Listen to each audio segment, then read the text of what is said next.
So I formally welcome you for today's session. So just general announcements. Please, all of you, I encourage you to share the link to maximum to your friends and communities. IT, if you can drop the Zoom link for WhatsApp community. And we have various sessions today. So try to join 10 minutes before each session and write down your Q&A questions. So there will be allotted time after each speaker finishes his speech. So we'll be happy to take your questions, any particular queries. So one thing before I go to my first speaker, let me tell you, this is a huge opportunity. It's a free virtual conference. So please spread out the word among the friends and community and ensure you completely join the conference because still we have it's running from 24th to 27th and we are on the second day. So there's still an opportunity who missed out first day. So please, this is something I would encourage. This is something you will not get the knowledge in typical unis. This is an opportunity which will empower you with the money making and wealth building skills. Because typically, if you see an average lifespan of a time, you spend like up to 16 years in uni and you are by 23rd and you go into a profession, and by the time you really get the skills to make money, you are already in the 40s. So Dr. Stephen and our other speakers today will give you the skills which will be enlightening in really how it can transform your mindset, because this is the whole game. Imagine uh, as a typical professional or businessman, we don't think beyond the cloud. We are quite stereotyped in our thinking. I'm just talking about average person, including myself. But we what we are trying to discuss here in these coming 3 days, the people who have made big from almost humble or big no background, and what they have done differently than others, and what we can learn from them. So huge opportunities, and I would encourage do participate, and there will be lot of exciting sessions today. So I would request my colleagues, Mr. Barry and Mr. Farooq, if they can introduce themselves, please. Good afternoon, Nigerian time, to all our distinguished audience. Barry Obioma, I'm the CEO managing the Stephen McIntyre Foundation. So I'm here co-anchoring with our GCO, Mr. Rana Jas. You're all welcome. Thank you. Mr. Farooq. Yes, good afternoon, everyone. My name is Farouk Usman. I'm the CEO of GTX Home. I'm also part of the anchors today, but I'll be handling the panel session much later. So I'm here to learn and find other ways to impact my team as well. You'll be seeing much of me later on, and I'm here to bring my own energy into this discussion. But I'm here to listen to Mr. Rana anchor this, and let's get the job done. Thank you, sir. Wonderful. Thank you, Mr. Farooq. Farooq is our wonderful dynamic CEO who heads the GTEx Home subsidiary. I was just saying that I love the project in Richmond. So I would encourage everyone, Farooq, we share the details of this Richmond project to all our participants, because this is someone close to my heart. And I think it's going to be beautiful projects and only limited 60 family housing units. So particularly people who are joining us from US and diaspora, so they're encouraged to look into this. So I think I won't hold much. I would invite our chairman, Dr. Stephen Akintayo. I hope he's around and ready. So let's glean out maximum from his wealth of knowledge and experience. So let's celebrate our wonderful chairman, the best investment coach of Africa, and the man who walks the talk, Dr. Stephen Akintayo. Sir, floor is yours. Thank you very much. Good to see you guys. Thank you. I want to welcome everyone. Go ahead if you want to play my profile. Please go ahead. Dr. Stephen Akintayo is Africa's most influential investment coach. He is a member of the Forbes Business Council and a recipient of several prestigious awards, including the Forbes Best of Africa, Leading Investment Coach and Real Estate Mogul by Forbes Best of Africa Award. He is the chairman of G-Text Holdings and the founder of Stephen Akintayo Foundation. G-Text Holdings is the mother company of 11 subsidiaries with a highly innovative and young workforce. These subsidiaries include G-Text Homes, G-Text Land, Stephen Akintayo Foundation, G-Vest, G-Text Farms, G-Text and Associates, G-Text Academy, G-Text Soft, G-Text Hub. G-Text Holdings has several branches in Nigeria, which include Lagos State, Ibadan, Abeokuta, Asaba, Abuja, and Port Harcourt. Other offices are in Dubai, the UK, and the US, and the company plans to extend operations to other African countries like Ghana, Rwanda, and Uganda.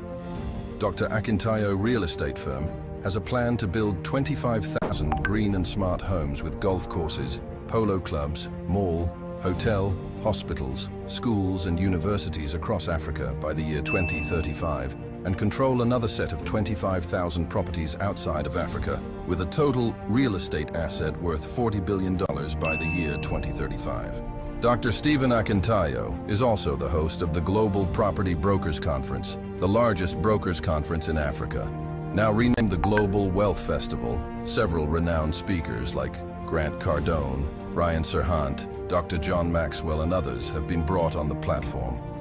Dr. Akintayo has hosted some of the world's most renowned speakers on his platforms like Robert Kiyosaki, Brian Tracy, Les Brown, Dan Locke, Toby and Tomi Arayomi, Toby Adegboyega, and several others. He is the host of the Investment Chat in a Rolls-Royce, which teaches people about different investment opportunities around the globe. Learning Luxury Show, a show that educates on the benefits of owning luxury and monetizing it, and Big Talk Show, aimed at enlightening youths and the general public on election-related issues in order to build the new Nigeria. He is also the host of the Billionaire Habits podcast, Burj Khalifa series in Dubai.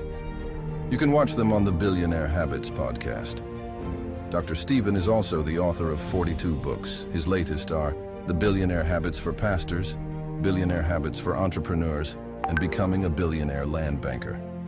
All his books can be found in Dr. Stephen's books. To book him for speaking engagements, email eg@stephenakintayo.com and contact the number on your screen for more inquiries. Wonderful. 42 books in such a prime and young age. Sir, you inspire us, not the people only in African continent. You are inspiring the youth around the globe. You are still very young, along with building such an empire in the real estate domain. You are such an inspiration for a lot of people. So we celebrate you and we look forward to glean maximum out of your wealth of knowledge. And thank you for honoring us with your time. So I leave the floor to you, sir. Dr. Stephen Akintayo, ladies and gentlemen, let's celebrate him and welcome him. Thank you very much. It's good to be here. And thank you, Mr. Rana, and Mr. Barry, and everyone, Farouk, Usman, everyone involved, everyone working behind the scene to make sure all our conferences, are successful. Let's just do a quick check. I love to do this regularly. How many people are here? State your city and your country. So, for example, I can type Lagos, Nigeria.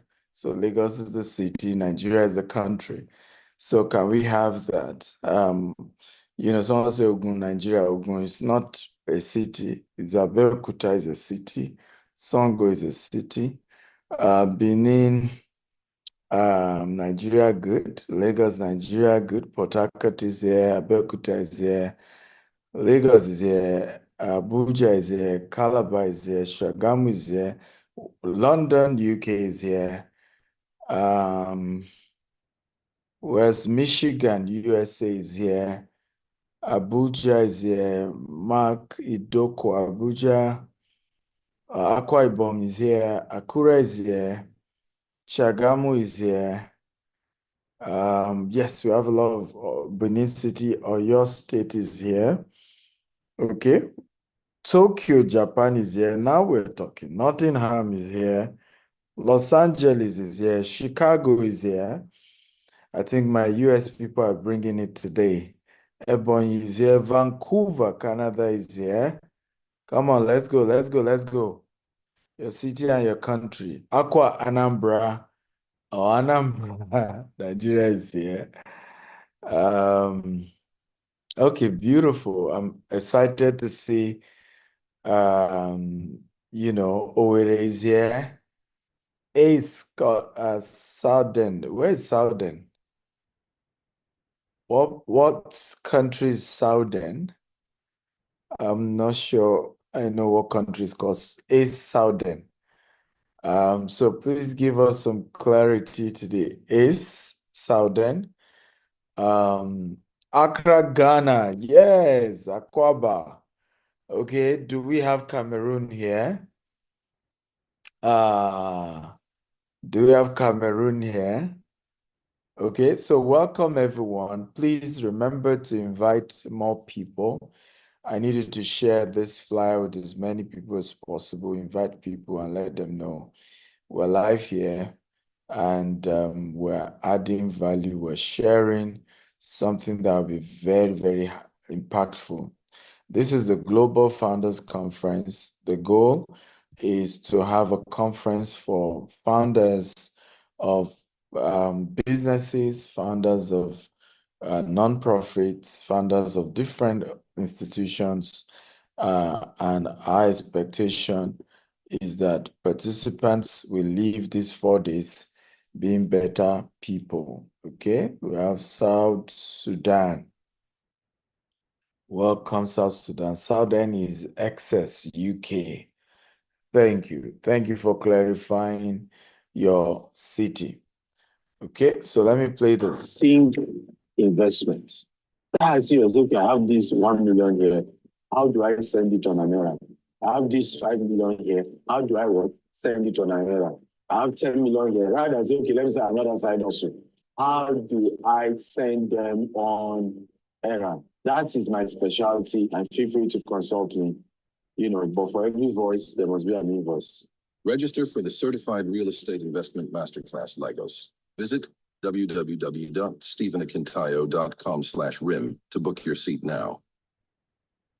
Okay, so today we want to look at entrepreneurship mindset and continuous learning. The importance of an entrepreneur mindset, continuous learning, and staying adaptable in a fast-changing business environment. One of the reasons why this topic is particularly important as far as I'm concerned is the fact that many entrepreneurs didn't start as an entrepreneur. Many started as employees. And what I've often noticed is a situation where we bring into business the mindset that we had as an employee. Now, there are two different mindsets. The mindset of an employee is not the same mindset of an entrepreneur. It's a totally different way to think. It's a totally different way to reason. For example, as an entrepreneur, you have to be selfless, right? In other words, you have to think of the people who work for you. At some point, you may need to employ people who will earn more than you are earning, because you need the skill set they're bringing. Now, as an employee, you can never have such. Your mindset I've never seen an employee that said he's happy. Somebody coming to his department, okay, working under him or her, and then he's earning more. It will never happen. In fact, it's enough grounds for the person to resign. They say, why did you resign? They don't appreciate me. They do not appreciate my contribution, right? They bring new people and they even pay them more than they are paying me, right? So when you decide to say, I want to be a business owner, your mindset has to change. If I tell people, I said, before you resign that company, change your mindset. Start seeing yourself as an entrepreneur. If for some people, for example, you say, I will leave this company in the next 2 years or next 5 years to start my business. Why not spend the next 2 years or 5 years to start thinking like an entrepreneur? E.g., tell them, don't pay me salary, pay me a commission on what I bring in, because that's what entrepreneurship is all about. Now, I want everybody to write this down, and you can type it for me quickly. This is a powerful thing you must never forget. Employees are paid per hour, entrepreneurs are paid for results. I want everybody to type that. Powerful. Employees are what? They are paid per hour. They are paid for the time they put into the business.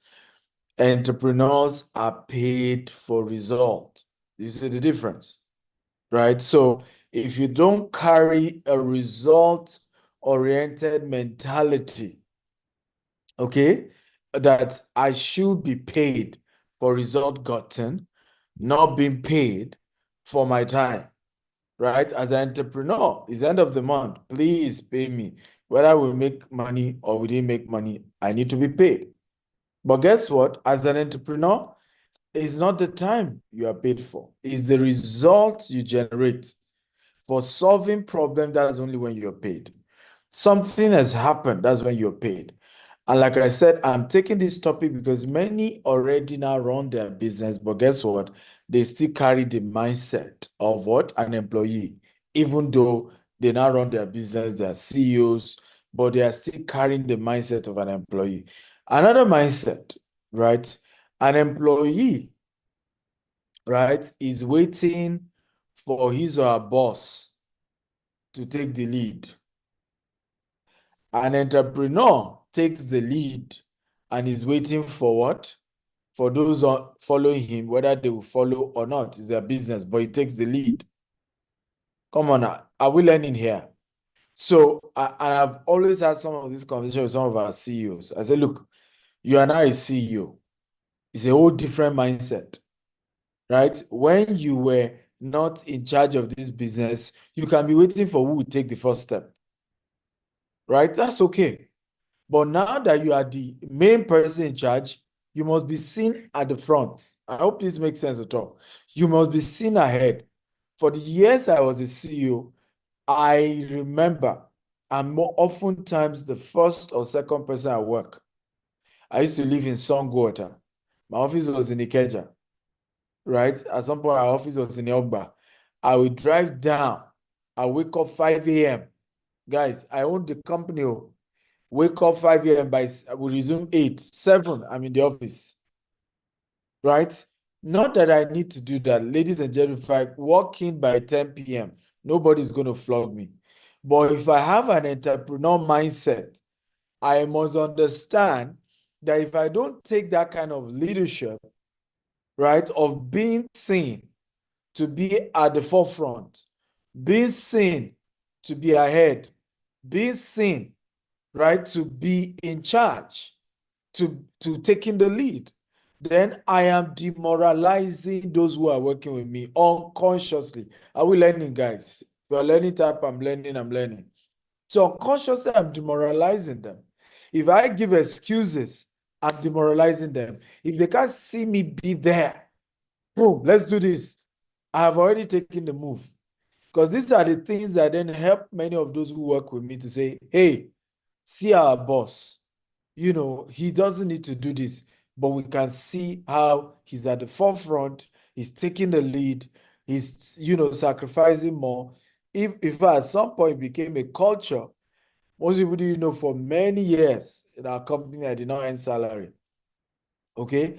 I was only feeding on the coaching I do, and that's why people don't know I take my coaching seriously, right? Because for many years, I was too concerned that taking salary from this growing business, I will learn here, this is an entrepreneurship mindset too. That if I take salary from this business that is still growing, right, we'll have nothing left.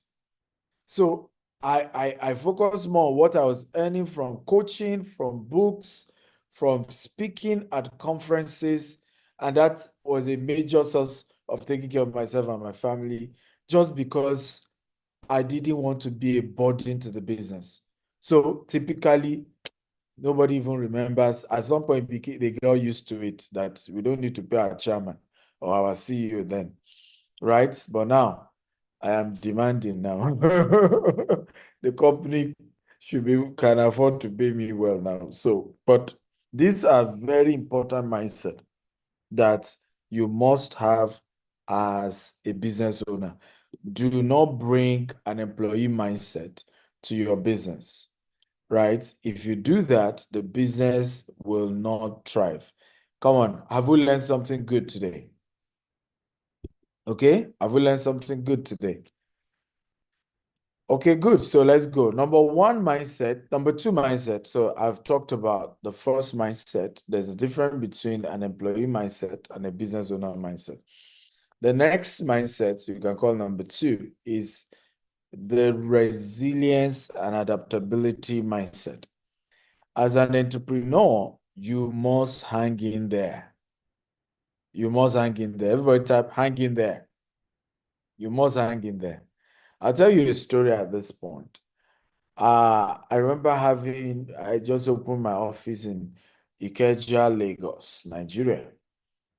And true story, in those days, remember, I didn't have enough capital when I started business. And even till today, we rely heavily on when we sell to spend. And so this day, I was able to get 200 Naira, 200 Nigerian Naira then. This was 2012. 200 Nigerian Naira, this is 12 years ago. 200 Nigerian Naira was we call it Molue in Nigeria. Molue is this long truck that the poorest of Nigerians take as a transportation, means. And I got the one to get in, right? But I didn't get the one to return. Because by the time we couldn't sell that day, I was targeting, we'll make a sale, then I'll be able to now pay my transportation back home. So there was no 200 Naira for my transportation back home. Guys, I slept in my own office. And guess what happened? I woke up the next morning, my body was swollen. You know, sometimes I laugh when I talk to those who work with us. There's nothing I'm asking you to do I've not done. I'm not a selfish leader. What I asked you to do, I've done it. Right? Woke up the next morning, my body was swollen because apparently the mosquitoes in my office, right, were those that can carry human beings away. Right? Heavy ones. And, extremely. But guys, imagine I had given up. Come on, talk to me. Can you imagine Stephen Akitayo giving up and saying, you know what, things ain't working? It's quite difficult to be an entrepreneur. Imagine I decided to quit in those days of challenges rather. So as an entrepreneur, you must be resilient. You must hang in there. Everybody type, hang in there. Come on, everybody type, hang in there.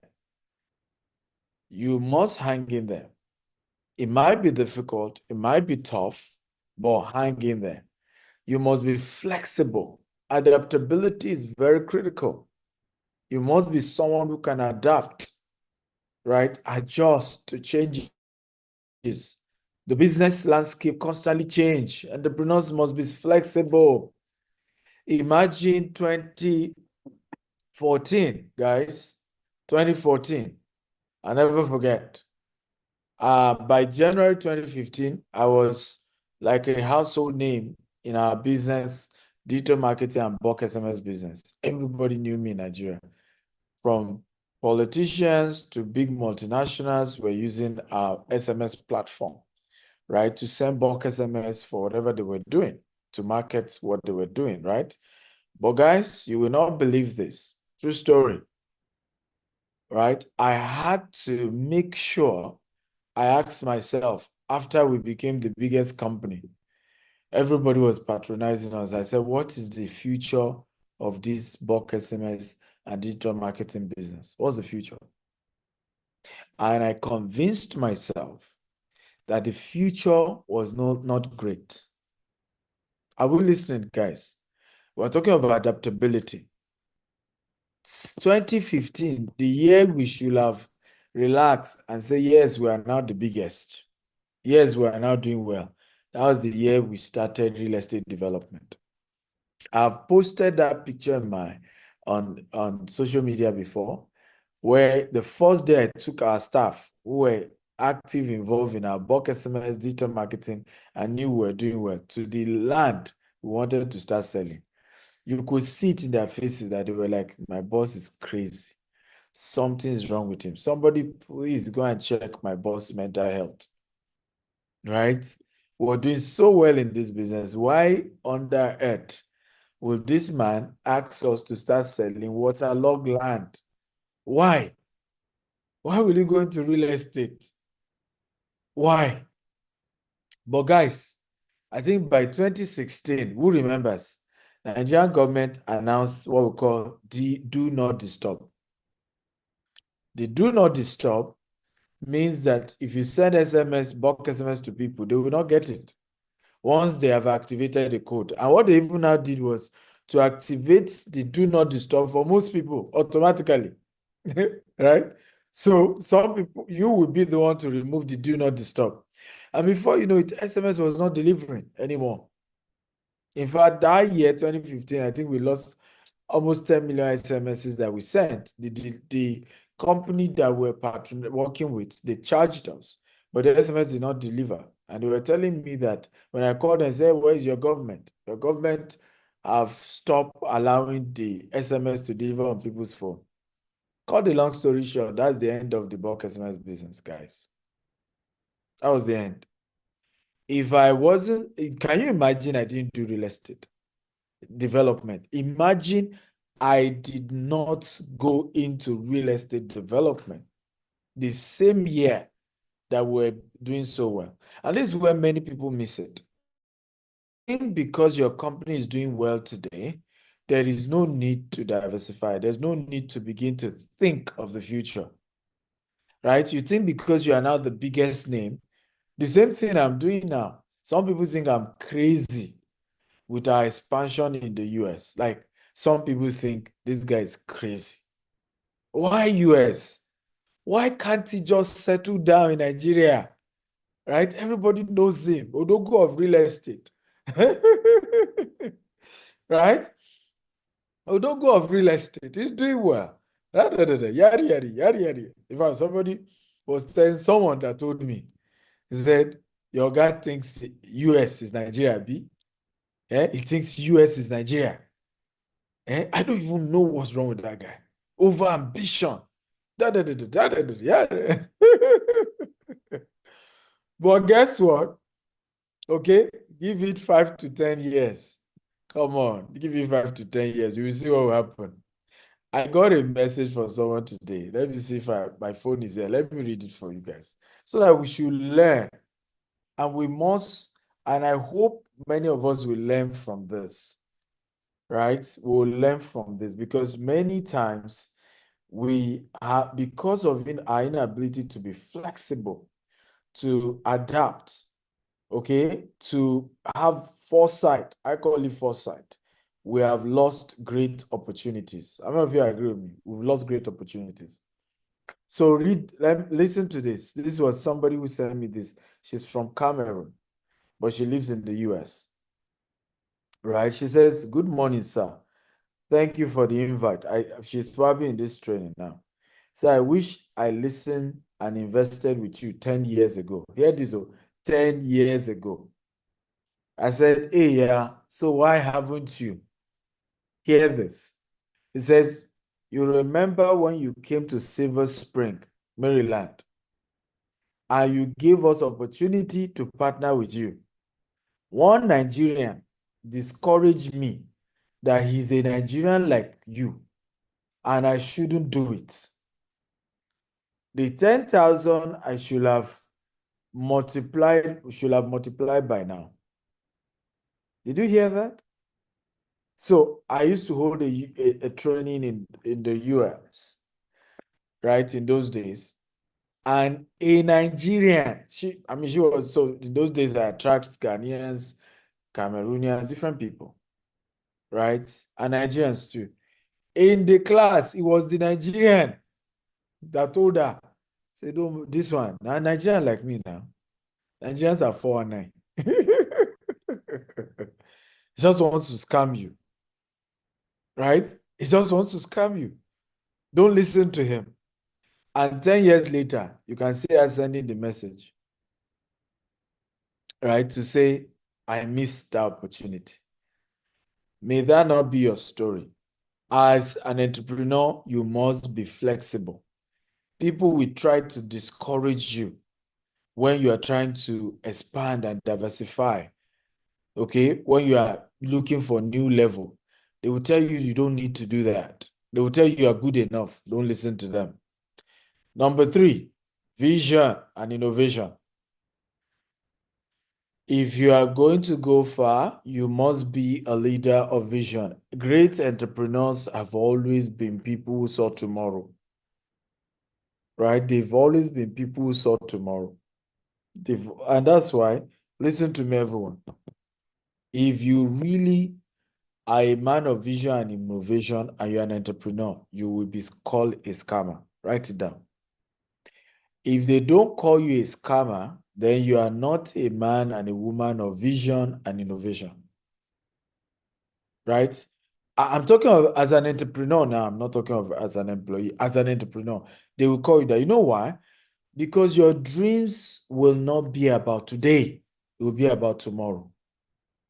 Your ideas will not be about today. It will be about tomorrow. I'll ask you a question. How many of you heard that the Wright brothers were called scammers by the engineering society of their days? If you are a wet type, I'm aware. If you're not a wet type, I'm not aware. The Wright brothers, these were the guys who invented, flying object. They brought the innovation that made plane to fly.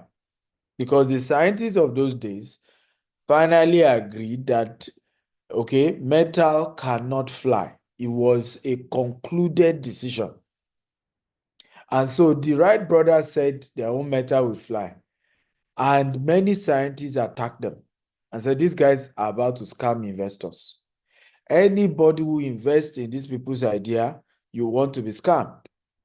Because we have all concluded as scientists that metal cannot fly. Are we learning here? The same thing happened to Elon Musk. Elon Musk came out and said he will do electric car. Not only will he do electric car, he will do self-driving cars. How many of you remember that big companies said it was not possible? I watched big companies like Toyota, Nissan, some of the leaders convince the world and said, you see, the issue is not electric car. The issue is the battery cannot last long. I don't know who remembers those conversations in the media. All right. Even when he talked about the what self-driving car, who remember that was also another issue? Oh, there's no way to do a self-driving car and there won't be accident on the road. You can't have a self-driving car and it won't lead to crisis. Who remembers? Right? These were issues that kept going on. Now, people were telling other people, don't listen to Elon Musk. If you put your money into Elon Musk's business, he will scam you. Because I hope you know that it was investors' money he used to build Tesla. And as at the time he was getting funding, he had not built Tesla. Now, this one, I watched the video where a reporter in CNN, this was in the 90s. How many of you know Jack Ma? If you know Jack Ma, type Jack Ma. If you don't know him, type I don't know him. Jack Ma. How many of you know Jack Ma? If you know Jack Ma, type Jack Ma. If you don't know him, type I don't know him. Jack Ma founded Alibaba. But at least you know Alibaba. Alibaba is the largest e-commerce company in the world, right? Of course, I think Amazon is more known, but Alibaba does more transaction from look of it because China market alone, you and I know, is US times 5 combined, right? Now, I watched this interview in the 90s where a reporter from CNN said to Jack Ma, the investors believe that you guys .com bubble is a scam, and that you guys are just scamming people, and you know, you are just, none of these things will work.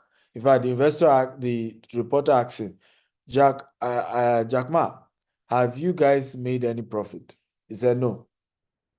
Why should anybody invest with you? You have been running this business for years now, no profit, and you're still calling for more investors. People believe you're a scammer. I watch him being confronted like that. Now, international television, guys, can you believe that? What will you have done? What will you have done? Some of us, just one client calls you a name, you're already angry. Some of you have given up on your innovation because somebody said it won't work. Let me say this, and I want you all to write this down. Everybody has the right to give up on your dream, but you dare not give up on your dream. Let me say it again. Everybody else has the right to give up on your dream, but you dare not give up on your dream. As an entrepreneur, I dare you. You must not give up on your dream, right? They have the right. It could be your brother, it could be your cousin, it could be your spouse, it could be, I don't care how close they are to you, they have the right to doubt your dream. They have the right. It could be your employee. They have the right. But you dare not give up on yourself. You dare not doubt yourself. Are we learning, guys? Come on. Everybody type, I will not doubt myself. I will not give up on me. Because you can't give up on you. Everybody else can be giving up. That's their opinion. They're entitled to it. But not you. Not you, guys. Not you. You have to do everything possible to come up with an idea nobody has come up with and be willing to be called names. You have to be willing to come up with concepts that nobody else has come up with and be willing to call names. Be willing for people to mock you. If people are mocking Dangote, come on, what's your own? Talk to me. How many of you heard Dangote said, my colleagues, my friends are laughing at me because they told me the refinery will not work? Come on, how many of you heard that? How many of you heard Dangote saying recently that his colleagues were laughing at him because they've already told him before he started the refinery that the refinery wasn't going to work?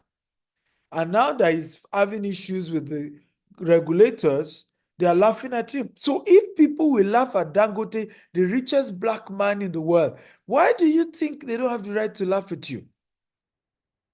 With all the successes Dangote has had, with all the innovation he's brought into the industry, people still laugh at him. And then you are bothered about who laughed at you. Come on. How many of you are seeing your business from a different perspective now? Come on, talk to me. How many of you are going to go back to your business with, I call it holy anger? I say, I don't care who is laughing. I don't care who doesn't believe my dream. We're doing this. We're turning things around. We're building an empire, right? We are building an empire. For me, that's been what has helped me. Keep laughing, keep mocking, keep joking. But very soon, you will see me. My result will terminate the insult. Come on, how many of you agree with me? My popular quote is, let your result slap them. Let your result do your revenge. The best revenge is result. Result terminates insult. And let the result revenge. Come on, everybody type, my result will get me my revenge. Everybody type it, my result will get me my revenge. So, be innovative. Be visionary. Right? And if you're innovative and visionary, the consequence of that is that people will doubt you. People will mock you. People will doubt you and they will argue and they will call you name. Number 4 or 5, take risk and make decision fast. You cannot be a great entrepreneur if you don't take risk and make fast decision. There are opportunities that I look back now, I say, if I didn't take quick decision, we will have lost that deal. Right? I've taken decisions where everybody around me felt, come on, doctor, are you kidding me? Are you sure? Right? Are you sure, doctor? But I took that decision anyway. And it's been one of the best decisions of my life. I am a risk taker, guys. I've risked it all. You can't be a great entrepreneur if you don't take risk. You have to take risk, guys. You must build the capacity to take risk. There is nothing there for not taking risk. Nothing in it. I'll share the story. I listened to it at the Grant Cardone's conference called 10X. And this man was saying that he had a friend. This friend has been running his business for almost 30 years. True story. And finally sold the business. And his own share was $2 billion. Everybody type $2 billion. Come on, everybody type it, $2 billion. And then he said the first couple of months, moved to Bahamas, bought a big mansion, was doing vacation, did a lot of party. But guys, 6 months down the line, after $2 billion, the guy became depressed. Can you believe that? $2 billion and depressed. Eh? I'm sure many of you will type, I can never be depressed with $2 billion. Come on, let me hear. Let me check what some of you will write. How many of you think you can still be depressed with $2 billion? Let me see your feedback. Covenant Harry says, please try me with $2 billion. Okay, so I should try you to see whether you'll be depressed or not. Okay, if you don't control those kind of money, you always think that it will never happen. That when you have such money, you can never be depressed. I tell you, this guy got depressed. And when he was being asked, why were you depressed? He said the lack of purpose was what made him to be depressed. And he had to go back and start a new company. He realized that what had kept him all these 30 years was the grinding. Are we learning here? Was the waking up. Let's go. We're trying to get results. We're trying to push this. We're trying to increase our sales. All that work gave him a sense of purpose. And then as soon as, the company was taken over because the company was bought, it was paid off, and he was to leave the company. That sense of purpose was no longer there. So imagine waking up in the morning, you have everything you need. You don't have problem. Many of you don't know that having problem is a testimony. That you even have problem. I remember my pastor always say that the fact that you know that you have a problem is something to give God thanks for. Because the fact is a proof that you are mentally sane. People who are mentally sane are the only ones who can know they have problem. I don't know if you agree with me. Being aware that you have problem is something to give thanks for, because it takes mental sanity to be aware of your challenges. True or false? Okay? I don't know if you agree with me. It takes what? Mental sanity to be aware that you even have problem. So even the sense of we're pushing, we have more things to do is what gives you a sense of purpose. And I can tell you categorically from my experience, I honestly think if I'm in that guy's shoes, I'll also be depressed. I honestly cannot imagine my life, doing nothing, just having all the money in the world, and then waking up, right? There's nobody to shout on. There's no project to do. There's no Katie, there's no Richmond, there's no Ibejileki, there's no... I think I'll be depressed. Because the entire vision, chasing after something, is what keeps you and I alive. So as an entrepreneur, you must be conscious of this, that taking risk in itself is part of what gives you a sense of fulfillment. Because that process of I've taken a risk. Oh, God help me, God help me, God help me. How many of you every night you find yourself saying, God help me, at least 3 times a week? Can I see you indicate? How many of you? I do that at least 3 times a week. And a mentor once told me, he said, Stephen Akitayo, the day you start going to bed not having something to be worried for at least 3 times a week is the day you stop fulfilling purpose. Can I say that again? The day you start going to bed without having something that bothers you, something of concern, a challenge you are trying to solve, right, is a proof that you are no longer fulfilling purpose. Right? So the fact that you go to bed at times and you're like, God, help me. My Father, I need your help. Right? When it's rough, when it's tough, you are finding yourself calling your God. It means you're doing the right thing. It means you're on course. It means you are fulfilling purpose. Are we learning, guys? We are learning type. I'm learning. Right? You must have something you're fighting for. You're pushing. You are pushing every day. You must take risk. How many of you will start taking risk from today? Type, I will take risk. Come on, type, I will take risk. Mr. Rana just showed me a business yesterday in Dubai. He wanted us to invest in it. You know what you know, the company has a debt of how much in dollars? I'm not sure they will know dirhams. What's the Sir, it's a $225 million. $225 million in debt? And Mr. Rana is saying, you know, we can buy the company. We can turn it around. I said, you can ask her. I said, you know, approved. Considering you get Barry, Izu, and one other person along. Okay, for me, it's a risk. Right? Worst case, we lose. We learn and we'll get to another one. Okay? What he didn't know is that I'm now at a phase I want to start buying into companies.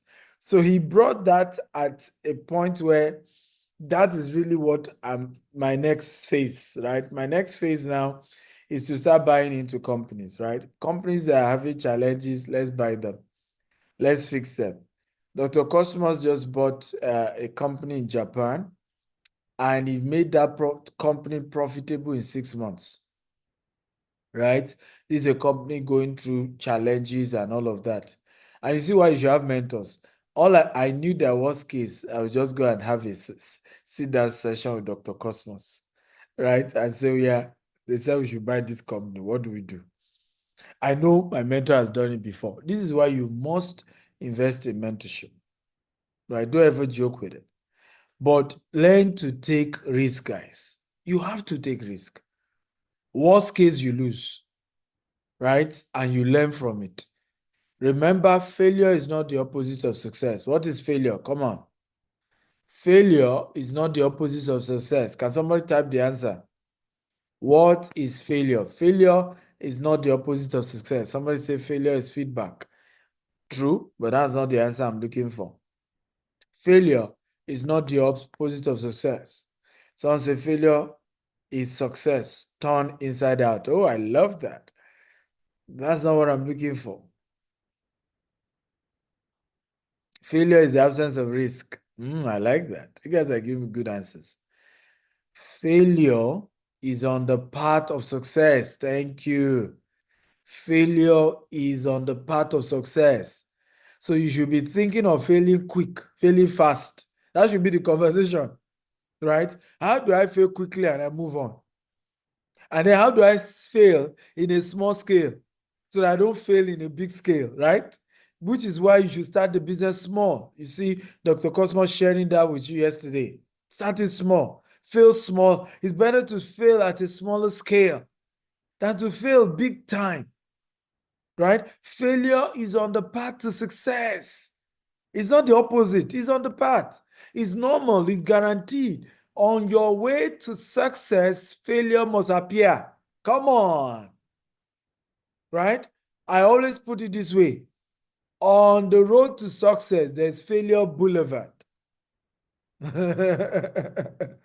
On the way to success, there's what? Failure boulevard. So that is the reality here. On the way to success, there's failure boulevard. There will be one or two failures here and there. It's okay. You know, it's one of those things, but you have to keep moving on. You have to keep moving on, and you don't give up. So, because of our time, so take decision, passion, and drive. You're going to be a great leader, great entrepreneur. You must have a strong passion. You must have drive. Remember, those who work with you, they are counting on your energy. In our core value as a company in GTEx, integrity is there, innovation is there, right? Excellence is there. And then the last one is called energy. Every great entrepreneur must have passion and drive. You must be someone that drives people. Okay? Now, there is a litmus test of whether you're a staff of GTEx or not. Can anybody guess the litmus test? Those of you who don't work in GTEx, just guess. There's a litmus test. Someone say energy, that's not it. Ability said, no, that's not it. You will have a dream where I'm asking you, result now, give him now. Now, I need the result now. And then you wake up and realize the dream. I've heard more than 10 staff tell me that they had a dream. I need the result now. Give me the answer now. And then they were trying to do it. And then they woke up like, oh, it's a dream. Okay? That's one of the ways you know it's like the Jesus baptism, right? Dreaming about the chairman giving you responsibility. Okay? But how many of you know that that's not spiritual? It's just the subconscious. Right? It's not as if there's some spiritual thing to it. Okay? It's just the fact that there's a drive, there's a passion that, Steve Akita brings to bear.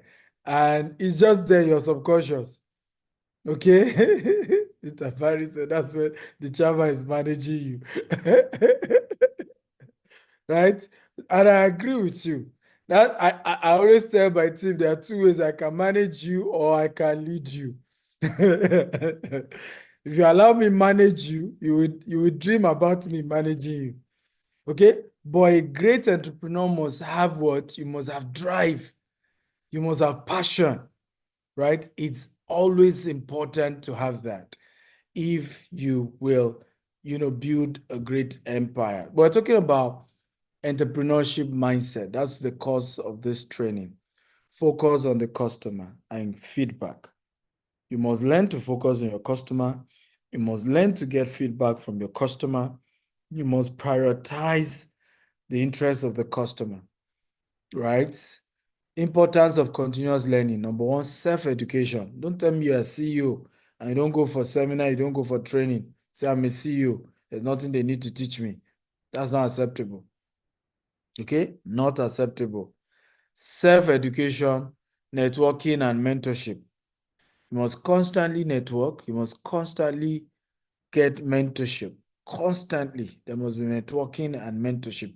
Constantly. It's not something that you stop. You keep doing again and again. Staying updated. Okay? Staying updated. There are some of you, you say you're a business owner, and then your information is 20 years ago, right? You are not asking questions. AI has taken over. How do we become AI compliant? Right? Some of us are, you remember Y2K compliant. Some of us are still way back there instead of being AI compliant. So stay updated. Keep learning, keep getting feedback, reflect on your processes, improve the process, creating a learning culture in the organization. Everybody must learn, right? Everybody must be trained. We just got 2 of our staff to do their masters in Lagos Business School. I don't know if you think that's good. 2 of our leadership, right? Because it's not just you, the owner, that should be improving. Your people must improve. Your company is as good as the quality of people in the system, right?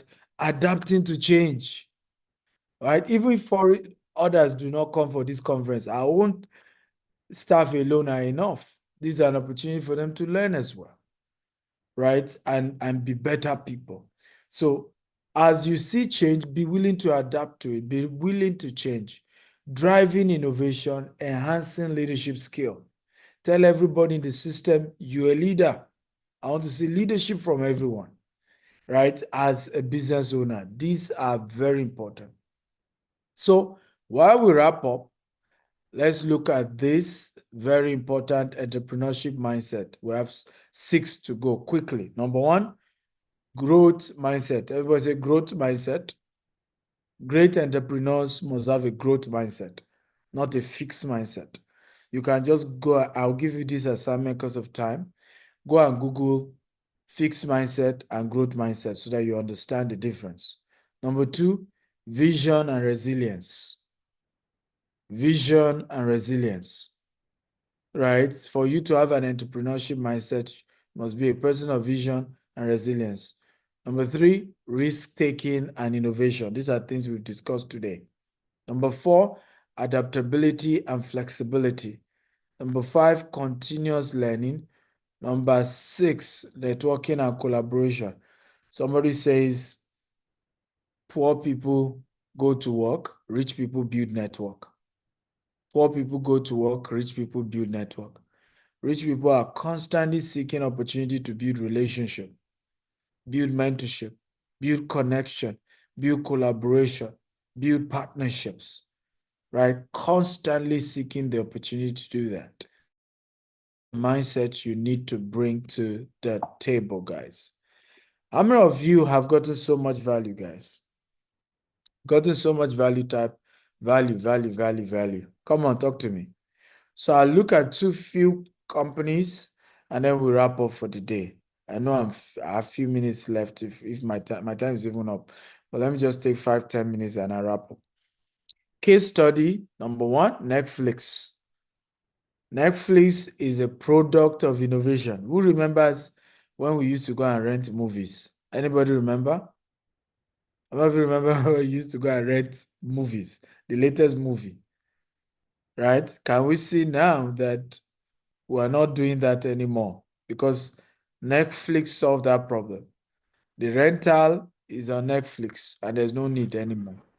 Innovation, adaptability, and you can see everything I've taught you today in the Netflix story. Look at Tesla, case study number 2, right? How many of you still see, imagine Tesla has saturated Nigeria. Are we going to be having all this argument over Dangote refinery or not? You see how backward we are? Eh? If Tesla has saturated Nigeria, do you agree with me? This argument over petrol, subsidy, come on, talk to me, guys. You know, we won't be here. Okay? And that's really what it's all about. Innovation, risk-taking. Elon Musk has taken risks many times. He has almost crashed many times, right? So that's the end of my training. Come on, if you got value today, type, I got value, I got value, I got value. I want to see your response. Talk to me. Did you get value today or not? If you got value, type, I got value, I got value. So I have some product for you to get today. All my 40 books, not some, all my 40 books, 42 books, all will be delivered to your house anywhere in the world, plus the audio version of the book, plus the video, the ones that have video version, all physical copy delivered, audio delivered, video delivered for just $567 instead of $3,000. How many of you think this is a good offer, right? Which is 850,000 Nigerian naira. right? How many of you think this is a good offer? So visit right now, www.stephenakita.com/all-books. All books. The last time we gave this offer, it was going for $750. Right? We had to reduce it because, again, those of you who are Nigerians, the time we changed this thing, I sell my books in dollars, right? So years ago, I learned to sell all my product in dollars. I had to learn that. Everything I sell now is bench price with dollar. After Nigerian Naira started crashing. And that's something somebody should learn here, entrepreneurs. You better learn to have, be 2 steps ahead. Why didn't they put the flyer for the soft copy? Right? The soft copy is not here. But if you want just the soft copy of all the books, and that's the ebook, the audio book, and the video version, you don't want it physically delivered, that's $200. Okay, and I hope that link is there. Right, please, Mr. Barry, let the team look into this. This flyer is supposed to contain physical copy and soft copy. And when you go to the landing page, you're supposed to have the 2 options to buy physical and hard. Right, so the soft copy is $200 and the books are there. You get the audio, the PDF, you get the audio, and you get the video. If you are doing the hard copy, you get the hard copy delivered to you anywhere in the world. This price includes shipment. And you still get the audio, you still get the video. Okay. Also, we have the Stephen Akita University. This price, by the way, please, Mr. Barry, we said we are changing this price. We are reviewing it upward, right? It was Toby that told us to reduce it, and it didn't change anything. So this is $247 per month for the Stephen Akita University, and we're from Saturday, the price goes to $147 per month. So if you don't join the Stephen Akita University today, you are going to lose big time. www.stephenakitauniversity.com. Go and sign up. The price is going up. We've already discussed a management meeting. So go sign up if you want to, and you get courses by all these people and myself. All these courses are in the university. Even the training we've been having, all of it are in the university. Also, our leadership retreats, we did the one of Ghana in May. The next one we're doing is Cameroon. Cameroon, are you ready for us? Are you ready to host all our CEOs and senior executives? So you can register for this, devector.com/retreats.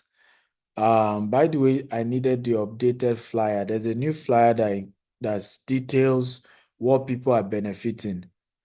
Mr. Barry and Joshua, the new flyer should be the one here. It details what is the payment for. So the payment covers your food, the training for the 4 days, right? And the tours that we're going to be having in Cameroon. Okay. Of course, we can advise you on which hotel to stay. Flight, I'm sure most of you can fly down. People are coming from Kenya, Cameroon, from Rwanda, from US, from UK, from different parts of the world. CEOs and senior C-suite executives for leaders, right? And we break down leadership, we break down entrepreneurship. It's always a fantastic event you do not want to miss. I want to thank everybody for watching today. Thank you so much, Mr. Rana and Mr. Barry and all of you coordinating today. Farouk, thank you, and God bless you all. Thank you so much, sir. Thank you so much for the powerful session. What a great value. I would like to let's celebrate Dr. Stephen, guys. Come on, give him big round of applause. I think if there are any questions, guys, you are encouraged to ask. I'll try to, if Dr. Stephen will give us a few minutes to clarify. Sir, I have one question. I think this is a question from my side also. I did ask you in the Benin, if you recall our trip in Asaba and Benin. The question is, it takes a lion heart to handle big things like you do. How did you build the courage to even think that big in third world country like Africa? So this is the first question, sir. Very good question by Mr. Charles. Good question. I think honestly, looking at it, I think books helped me.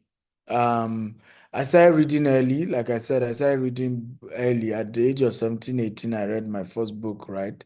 Rich Dad Poor Dad. And some of the books I started reading talked about the authors were already millionaires, right? Multi-millionaires in dollars. And those books, expanded my mind. I think there's a statement that says that the mind, once you stretch it, can never go back, right? Once you stretch the mind. So it was very helpful. Number two was also my spiritual mentor. I believe most of you know my pastor, Bishop David Oyedepo, who, I was in my, I was about, I joined his ministry as well as a young teenager. I was 18, I think, or so, when I joined the ministry. And so, as 18-year-old, 19-year-old, you go to Canaan land, right? You see him. And you know what's funny? I was part of those who went to Canaan land when they've not tarred the road, right? And you could see how it evolved. There was no Covenant University. When we come for events, then we're trying to, sleep under canopy. I mean, you could see the involvement. And I think that helped because, when you join a mentor, and that's what I tell people, right? The mistake many of us made and are still making is thinking that the person we must use as a mentor must be someone who is already totally accomplished. Why not look for somebody who has gotten where they are going and just join the train with them? Because that even works more. I don't know whether you get my point, because you could see the evolution. You could be able to analyze. My mentor was in this position 5 years ago, right? I can see where he is 5 years later. Can see where he is 10 years later. Can see where he is 20 years later, right? And that gives you hope, right? That gives you hope. People are wondering why I'm buying land. My own mentor bought 10,000 acres. 10,000. 10,000 acres. And even as we speak, costing billions to fence it, and he's not done anything. So you are telling me, oh, why do I take risks doing land banking? Somebody bought 10,000 acres in Zongwater and just fenced it and left it. So having mentors like that, I mean, I have conversation about how he's going to put airports there. So those things just stretch your mind to say, if a pastor can think this big, I am an entrepreneur. It is me that should be thinking big like this, right? Because I'm the one that need to do business. I'm the one meant to do business, right? So if a religious institution can think this big, I can think big as well. And of course, gradually, as I started having bigger mentors, it helps as well. I mean, in America, my mentor Grant Cardone does his company is worth over $5 billion. The real estate asset he controls, over $5 billion. So that I'm running a project of $150 million, $200 million. I think it's still a fraction of what my mentor is doing. You agree with me? So the quote here, and I think everybody should write it down. A step of a giant is a marathon for a dwarf. Get a giant in your life and you will start dreaming big. Let me say it again. A step of a giant is a marathon for a dwarf.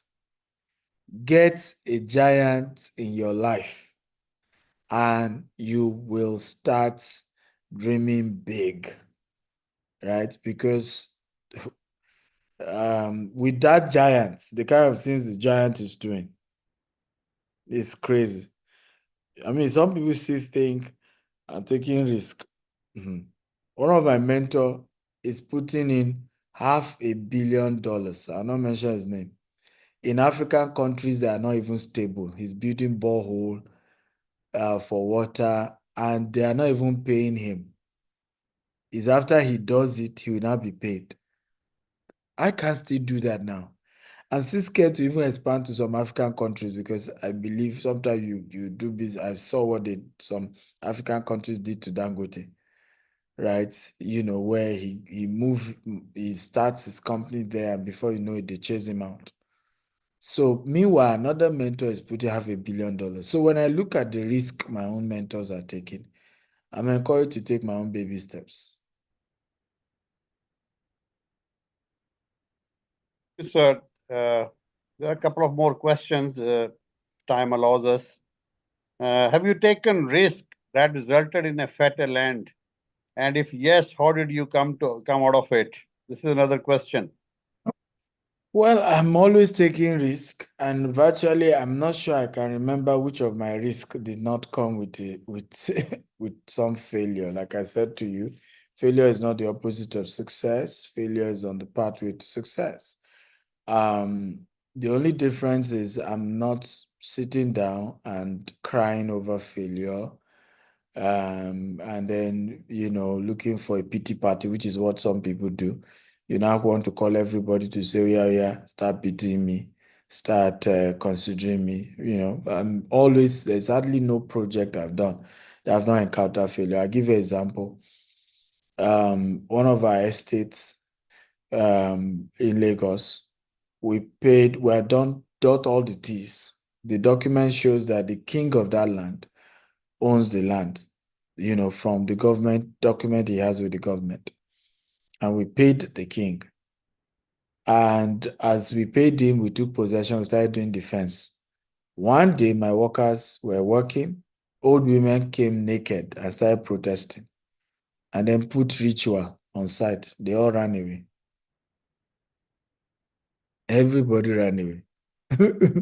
So we just had to solve the problem. Of course, we went to the king and to talk to him. We tried to have a meeting with the family as well to say, what do you people really want? And we resolved it. And today, our staff live there. We're building houses on that same site. So failure, again, is on the path to success. It's not like you will fail, you learn, you figure out, you find solution, you move on. But you can't just say, oh, I failed, and that's it. That's not how it works. Okay? Hi, sir. Thank you so much for the wonderful session. And we appreciate the time. Let's clap it and celebrate Dr. Stephen, Chairman GTEX Holdings. So, Mr. Barry, Mr. Farouk, so do we have our next speaker ready, or do we take some break here? What do you suggest? Yes, so the next, okay, so the next speaker is Mr. Dele Momodu. Okay, it's already on the call. Okay. Yes, I've been watching doctors speak for some time. I'm waiting patiently. So good afternoon, everyone from Lagos. Let me give a brief introduction of our next speaker. Our next speaker is someone is very successful entrepreneur, individual, a businessman, and a politician as well. He is best known for the publisher of Owen International, a magazine that showcased Nigerian culture, people, and lifestyle. Mr. Mamodo has been an influential figure in Nigerian media and politics. He has a degree in Yoruba and English literature too. So a multifaceted personality. We're happy to welcome you, sir. Thank you for the time for this wonderful conference. So I invite you formally. Take the floor. It's all yours. Thank you for that brief introduction. I appreciate it.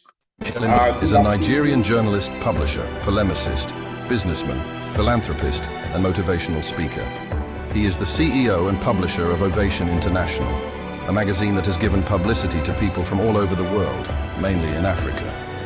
With a clapping ovation, welcome, Chief Dele Momodu. Thank you so much. I appreciate the introduction, and good afternoon, Dr. Stephen Akintayo. Thank you for inviting me once again. I've been privileged to speak at your events in Nigeria, in the UK, and in the US. And so I'm happy to speak to you again from Lagos, Nigeria. Okay, I've been asked to speak about storytelling and media evolution and all that. And I would like to start from what I call the foundation. Are, thank you for coming. I appreciate it. Thank you. We appreciate your presence. Thank you. Thank you, sir. Thank you. Yes. I will start from the foundation.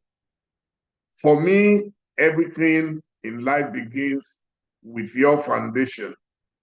If you want to build the tallest building in the world, the Burj Khalifa, the foundation is different from if you are building a one-story building. So this is what we have to get. So your foundation is what can limit your ambition. If your foundation is little, then your ambition cannot be so tall. I was very fortunate. I believe in the word destiny. Maybe I was just destined to be who I am and where I am today.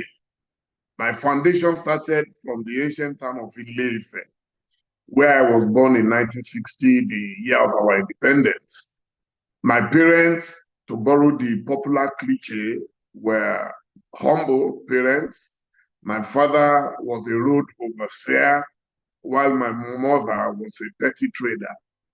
But one thing they did for me, and this is my foundation, is that they made sure I had my education as quickly as possible in those days. In those days, some people went to school very late, but I was fortunate. At the age of 6, I started my primary education. And by 1971, I had finished. And then by 1972, I started my secondary education, and I finished that in 1976. But let me surprise you. I was a slow starter. I was quite slow because I had to do my West African School Certificate examination 3 times. The first time I did it, I had a poor grade 3, which was not enough to get me into a university. I did it a second time. So I did it first time, 1976, did it the second time, 1977. And then that was the year of mass examination question leakage. And so a lot of results were withheld, and mine was one of such. My mom, who did not go to school but knew the value of education, sent me back to do it again a third time in 1978. And this time I was able to get all my needed credits. So before I continue from there, let me also give you a flashback. In 1973, as I was entering Form 3, suddenly my father died. So my father, who was the breadwinner of the family, died on June 14, 1973. I was 13 years old. And my life turned around completely.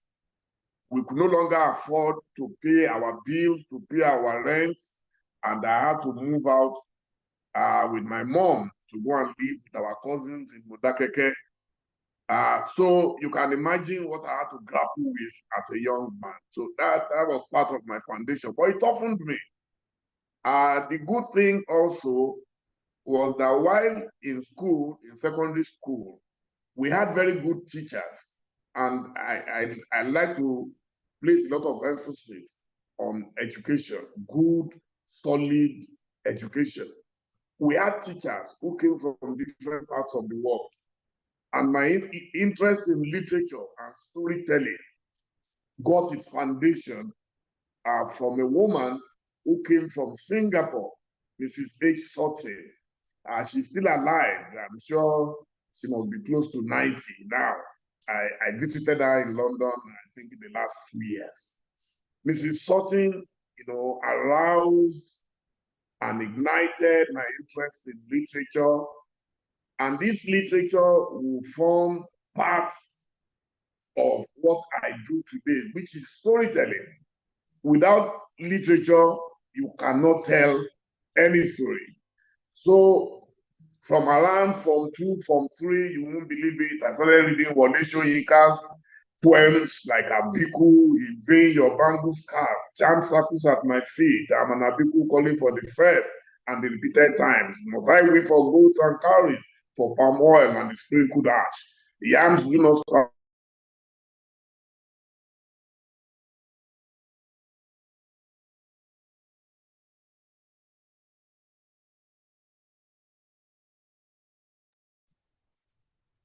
Yes.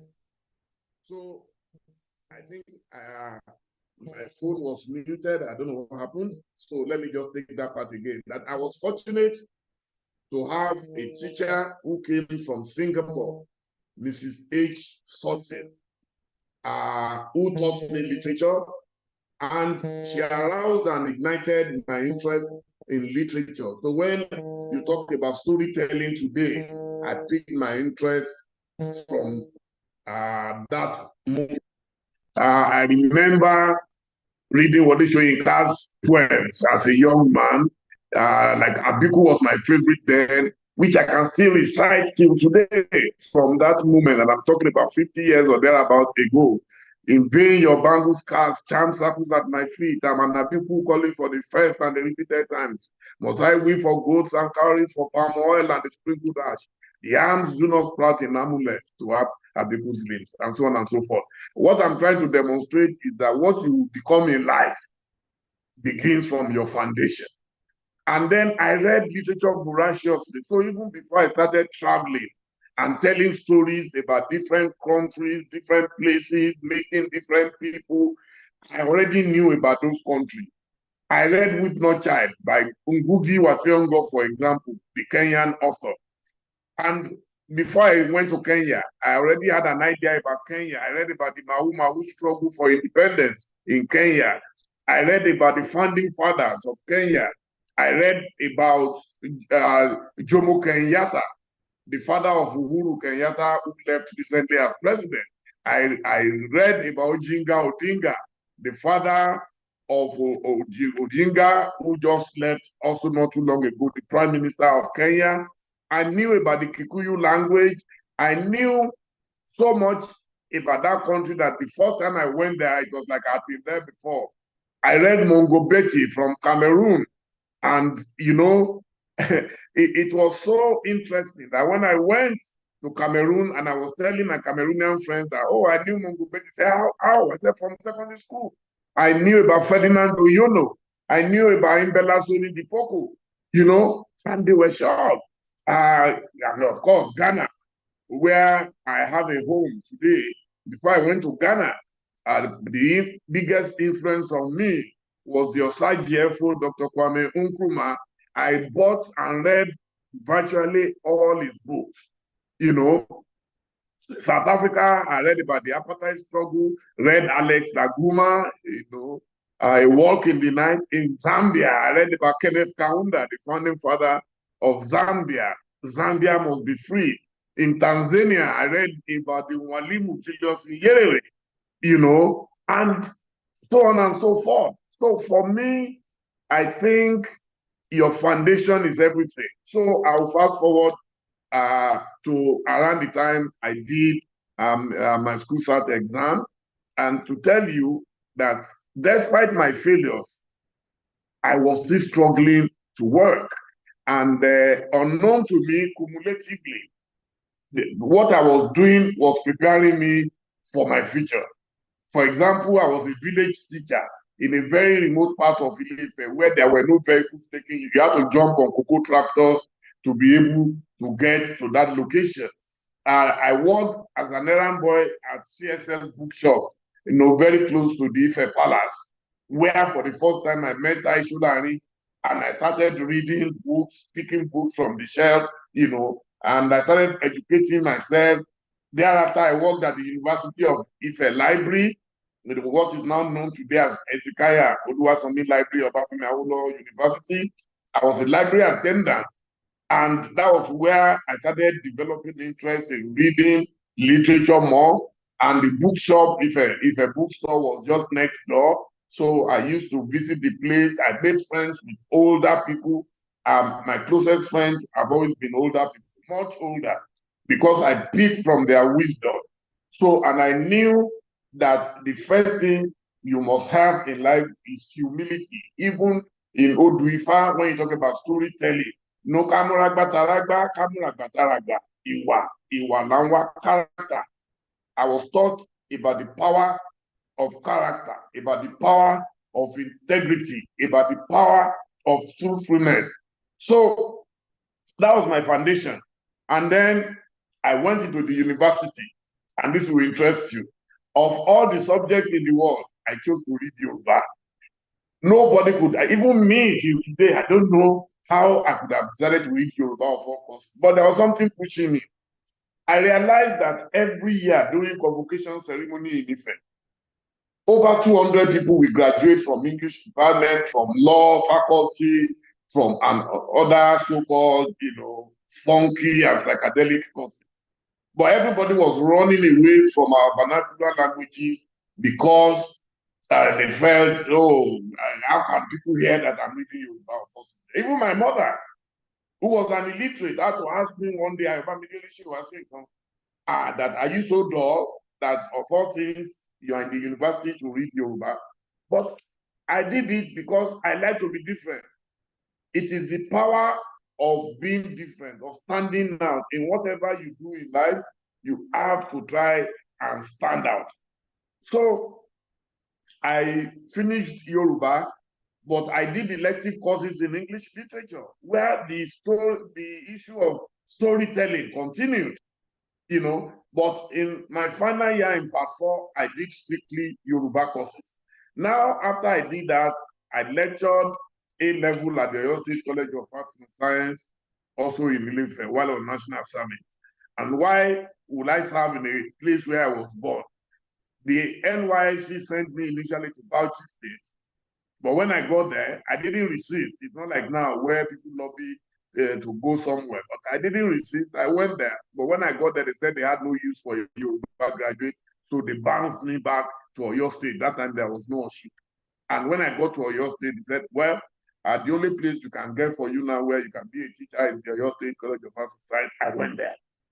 Today, some of my friends, some of my clients, big clients, were actually my students. Because at the age of 22, I started teaching A-levels. I was very young, So, and after that, I decided to do some other jobs. I won't bore you with that because we want to talk about this art of storytelling.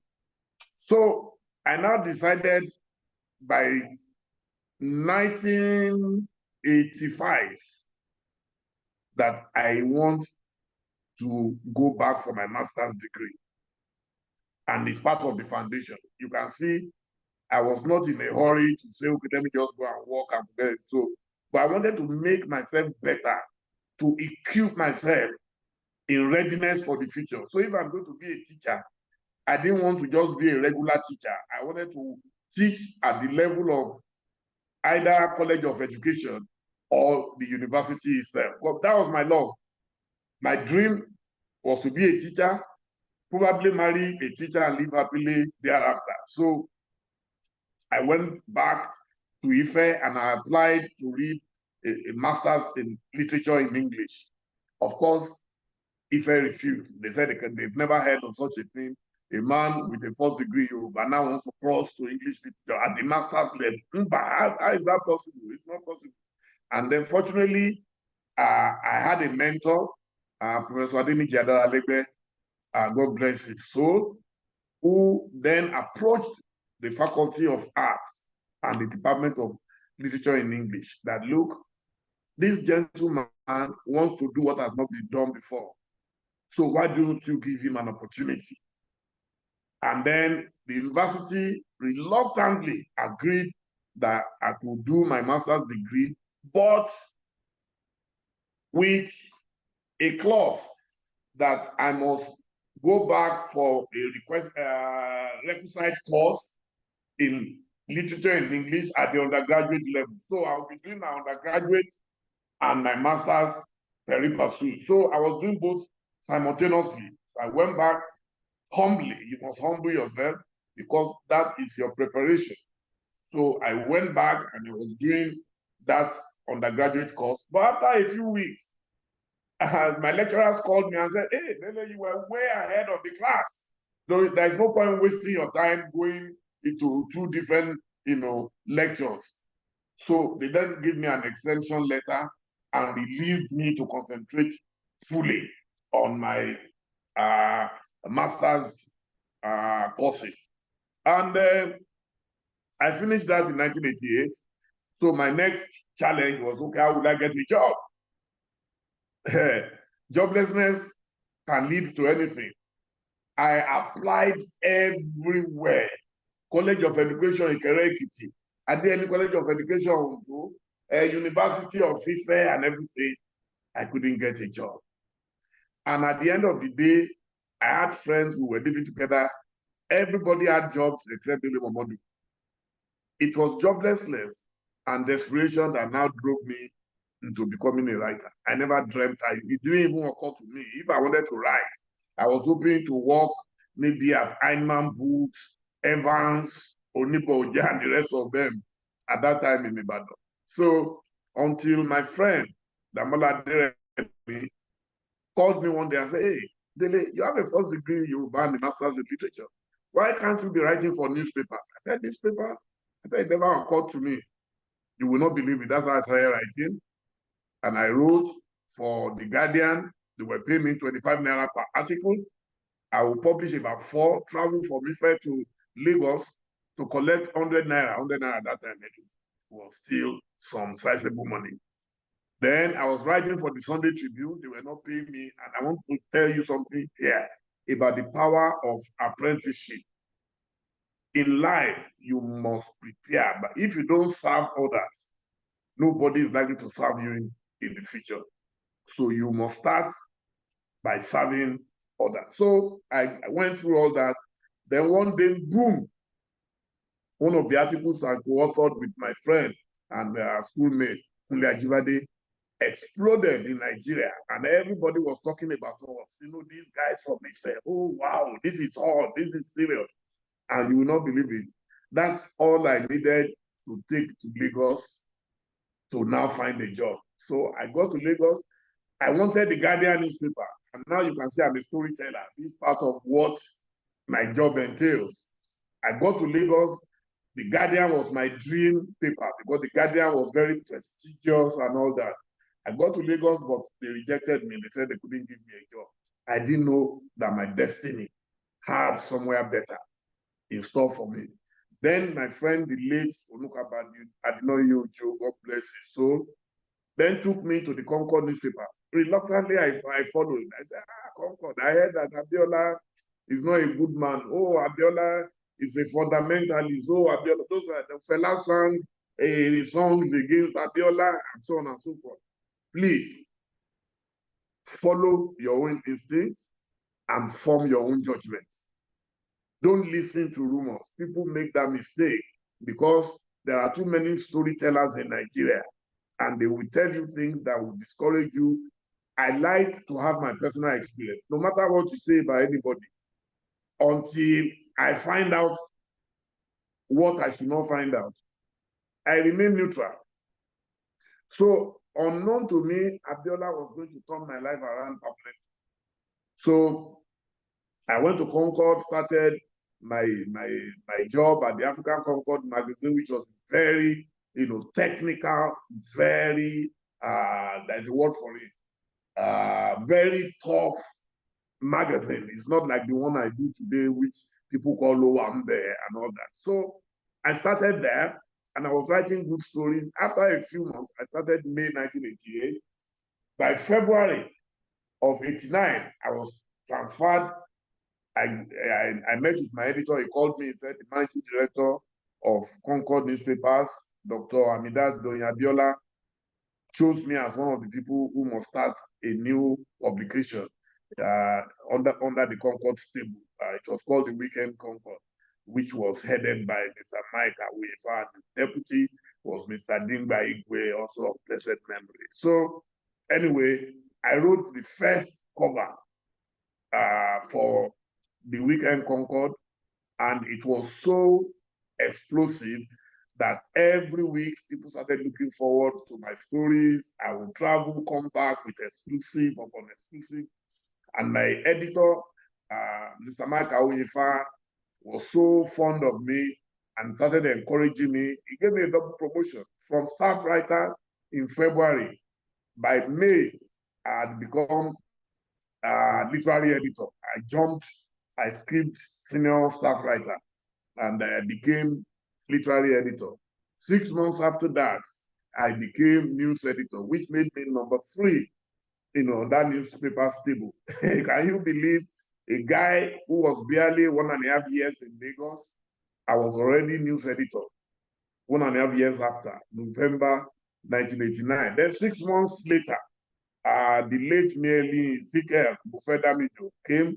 She was the publisher of Classic magazine, God bless her soul. She came to poach me from Concord. And the deal was so irresistible that even my editor told me, look, Dele, you have to go. You're already number 3 here. You have peaked so quickly. And I followed Merlin to Classic, and I was announced as the highest paid editor in Nigeria. Exactly 2 years. In May. There is something about May for me. I was born May 16, 1960. I got to Lagos May 1988. I got promoted May 1989. I became the highest paid editor May 1990. That was the story of my life and my trajectory. So things moved very quickly for me, very, very quickly. Sporadically, I don't know what I did to God. A friend of mine said, God is very partial about my case. I agree with him that God has been very partial, But I also try to put in a lot of work. Here I wrote what Chief Abiola said about hard work. He said, hard work is prayer in action. You can take it down. Hard work is prayer in action. Nothing good comes easy. Nothing good comes easy.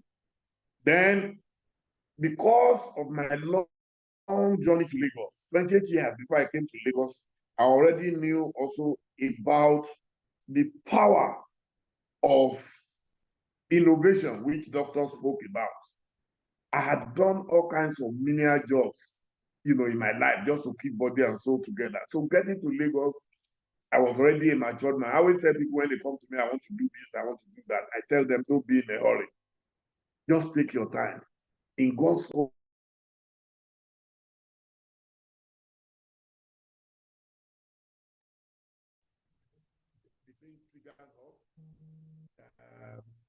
so then about contentment. Hello, okay. I also learned about contentment. I realized that some young people nowadays, they believe if Lagbaja can make it, then you should also make it. No. Contentment is very key in life.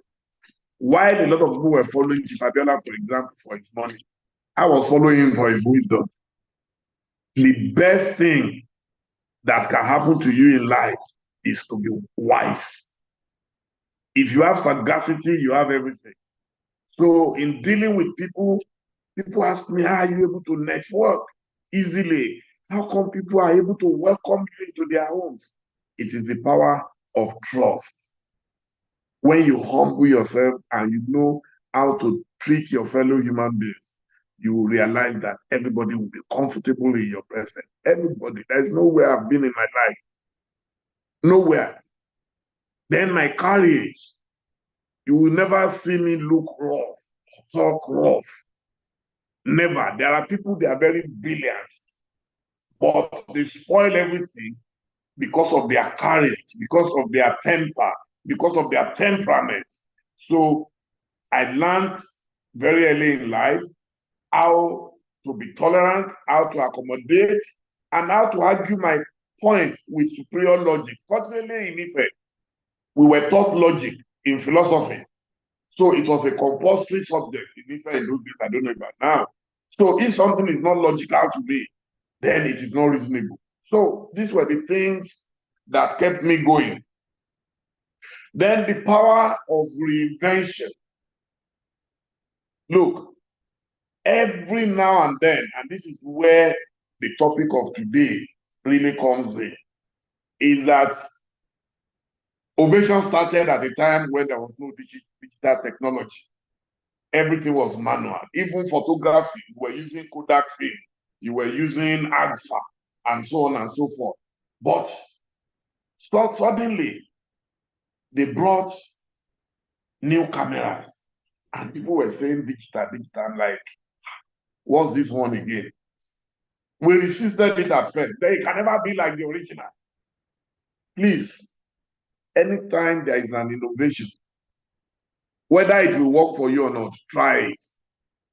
If you don't try, you may not be able to catch up. A lot of my contemporaries right now who did not key into the digital era early, today they are crying. On Instagram, for example, I have 1.1 million followers. On Twitter, I have 1.8 million followers. On Facebook, I have over 300,000 followers. So look at them cumulatively. And then look at my age. I'm a 64-year-old man going on 65. So, and I handle all my handles. Please listen, I had to train myself how to type. In my era, we were not typing. Everything was written longhand. Then you give it to a secretary who will now retype for you. And then it was such a rigorous process. I had to learn. And let me tell you, I use only one finger to type. And I will use one finger to type 2,000 words for you. Even you that you are using both hands, you are not faster than me. Necessity is the mother of invention. So you have to reinvent yourself. And so Ovation started during the analog era, and now we are in the digital era. So how do I upgrade? It's like you have been in economy and you now want to upgrade to business class or to first class. How do you do it successfully? So we did it. Today, we still have the hard copy, which is only for the older people, the older generation. The younger people watch everything on their phones, including television. People have asked me, how come Ovation does not have a television house, a big television house? And I told them, I said, well, if I want to masturbate and say I'm a big man in the typical Nigerian fashion, I will go and raise the money and then go and buy a warehouse somewhere or a big premises somewhere and install all kinds of gadgets, satellites, and everything. And I'll be losing money, or I'm using it to blackmail people to be able to make money, or I'm losing money and I'm doing big man. It is the power of this. Today, we still have the Ovation International magazine. We have the hard copy, which, as I said, we produce exclusively now for those who can afford it. The online version, which you can send just on WhatsApp, you can get a whole magazine and you open it as if you are reading a normal magazine or it's on your phone. And you can project it to your television if you want. And people instantly see. So if you do a wedding and you engage Ovation to produce a special edition for you, 64 pages, 200 pages, it is so easy. So you can send it and transmit it. There is no vendor that can carry 200,000 copies in Nigeria today. So Now the e-version allows you to reach millions of people just at the touch of a button. That is the power of reinvention. And how did I come about this reinvention? It's very important to tell the story. In 2011, I contested to be the president of Nigeria. Of course, I lost. Maybe if I didn't lose, we won't be here talking now. But I lost. So that was when this new media called social media came up. Yeah, in 2011, it came up, and I was using it to campaign because I thought Nigeria was going to be like the Obama thing. So the Obama revolution in America, that's what deceived me into thinking I can contest the election and win in Nigeria. I had 26,000 votes. I tried, and I thank all those who risked their votes for me, even though they knew I stood no chance. So, but what did I do after the election? I migrated from politics. I migrated my social media from politics to business. In fact, I had people who were handling my social media accounts at that time. You know, Imai Godwin, Amai, Bankole, Omishore, and the rest of them. You know, they were the ones who taught me how to operate social media. By 2012, January, when that fuel subsidy demonstration happened, I realized that anytime I needed to tweet, I had to wait for them. I had to look for them. That was when I got angry. I said, yeah, you guys, tell me how you do this thing. I didn't know it's something I could easily operate. They taught me. And look at how many followers I have today. So after that, I just started using Meet for Ovation. So whatever I'm doing in Ovation, so now my clients, and I, of course, you know, we have big clients from all over the world, enjoy a combination, a potpourri of all those things that we're doing digitally. So it's a good day for all of us. It's a happy day for all of us. But I realize that a lot of people go on social media to abuse people. You can do a lot of business. Trust me. Some people in our generation are making millions. Some people in our generation are making billions of dollars from social media, which some people, every day they are complaining, your generation spoiled Nigeria, your generation killed Nigeria. Even if you believe so, the generation has not stopped you from creating a new Nigeria. And that's my vision for our younger friends. And that's why I come on this platform to speak to our younger friends that if Dele Momodu, the son of peasants, the son of lumpen proletariats, can make it, you too can make it. You can become a member of the privileged. That is what God has done in my life. But it's not as if I just dropped from heaven and success came down with me. No, that's not it. So, in a nutshell, what I want to tell you is the power of reading. Dr. Akitayo said the same thing. You must read and read and read as if your life depends on reading. This is a book now on Sonny Abacha. A lot of people will just hear Sonny Abacha. If you ask, oh, who is Sonny Abacha? Oh, he was a leader. This is a book on why nations fail. Anytime I travel, while my mates are busy buying clothes, shoes, and everything, I just buy a little and I go to the next bookshop. This is a book on wisdom. This book contains so many powerful thinkers, including Nelson Mandela, Chinua Achebe, from all over the world. So I go there and I pick their quotes. The power of reading. Chief Adebanjo is right now, I'm sure, over 95. I was with him just last Sunday. This is his biography. I go back to read about him. He was one of those sentenced to prison with Chief Obafemi Awolowo at that time. Chinua Achebe. I go even some of his rarest books that most people have never seen. This is a book that most people have never seen by Chinua Achebe. You know, he calls it Home and Exile.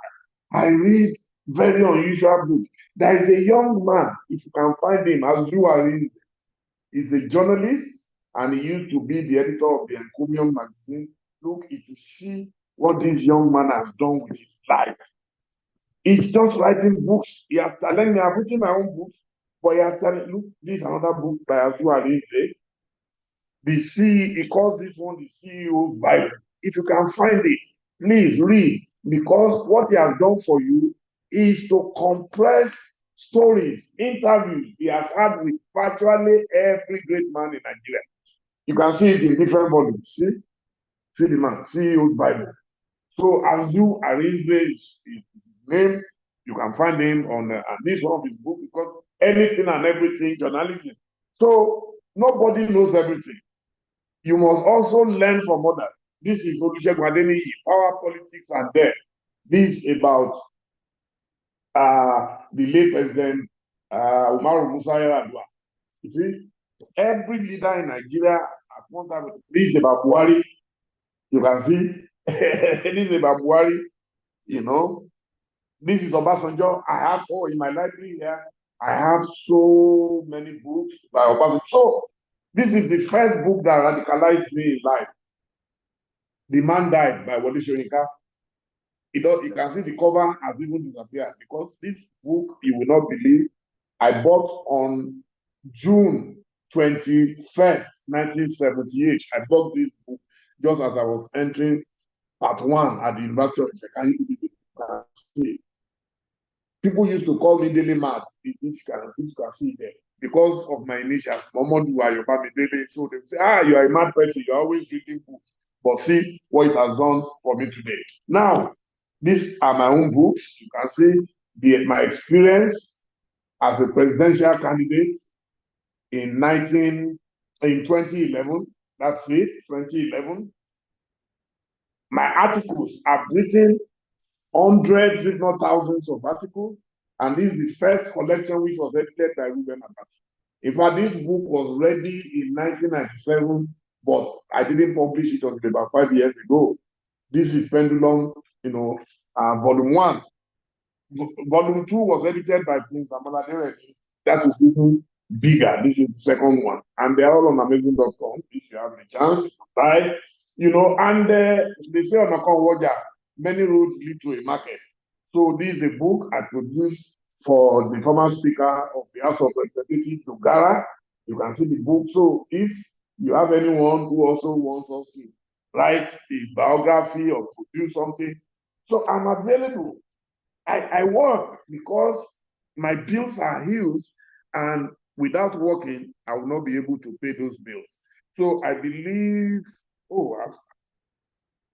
I've taken a lot of time already.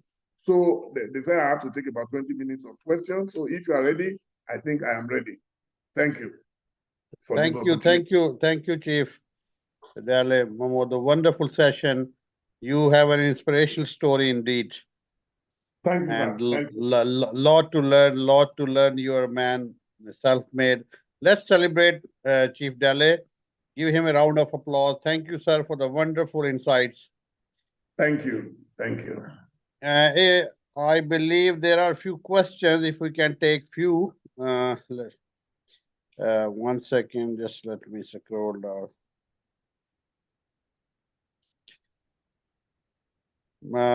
The question is, Chief Momodo, to you is, my question is in our society today, seem not to encourage hard work, speaking the truth, work smart with some organization owners.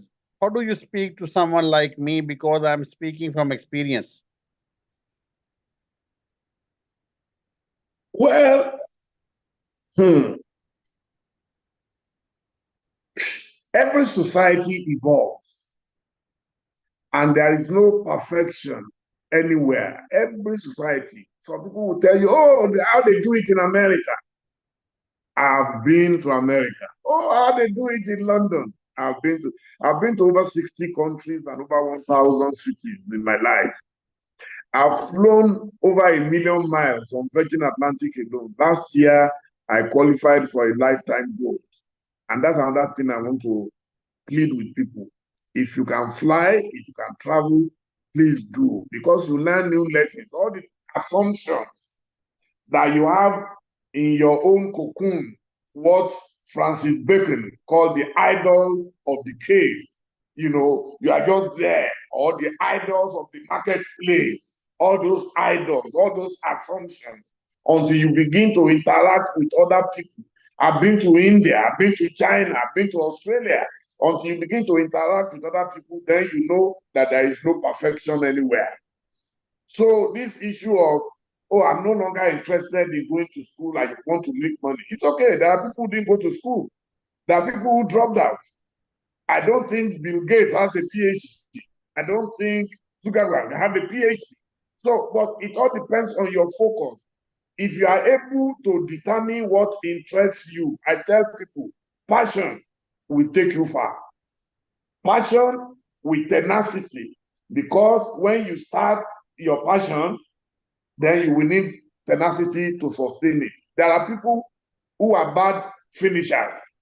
They will start something good, but they can never finish well.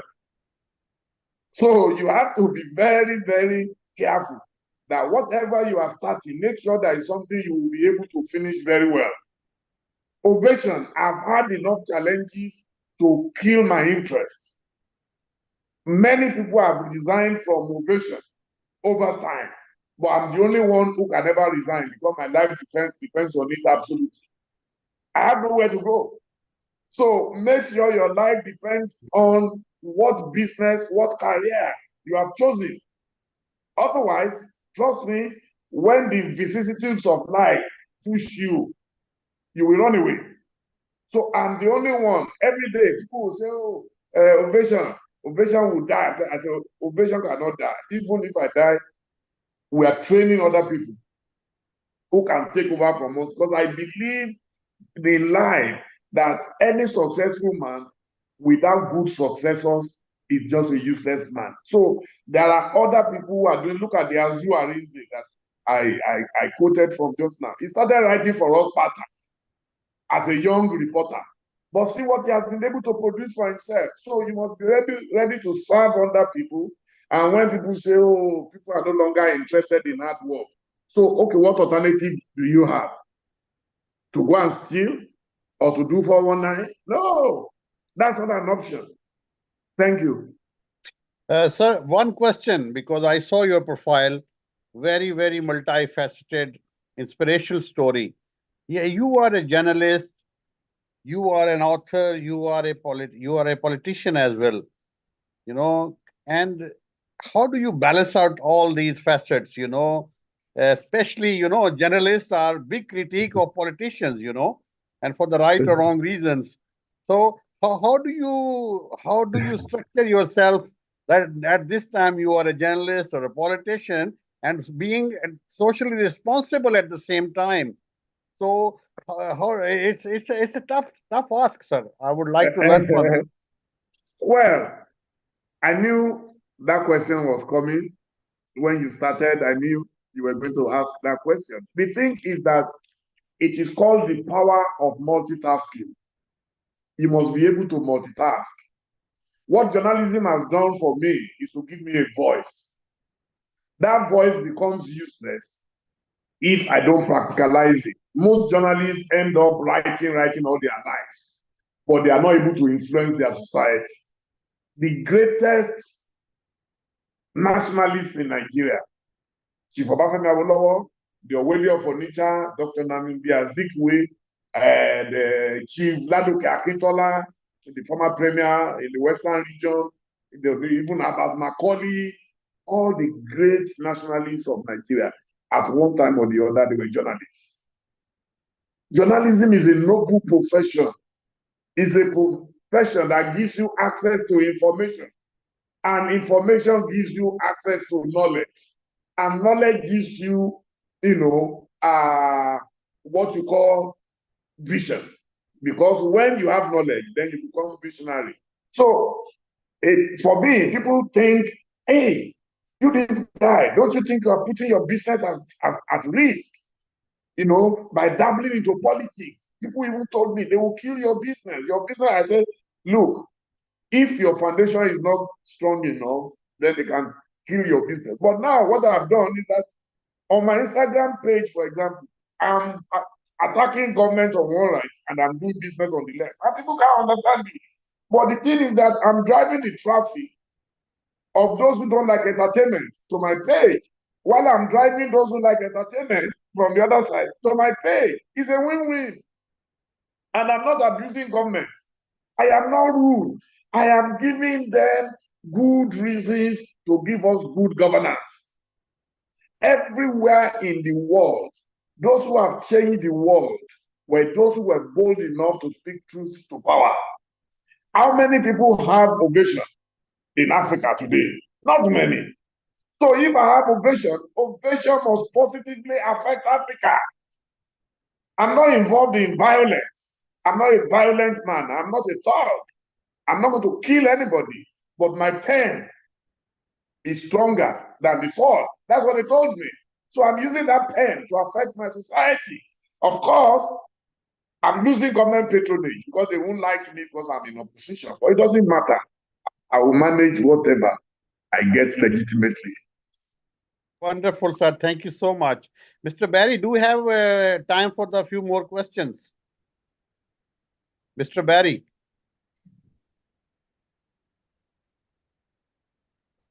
Mr. Farooq?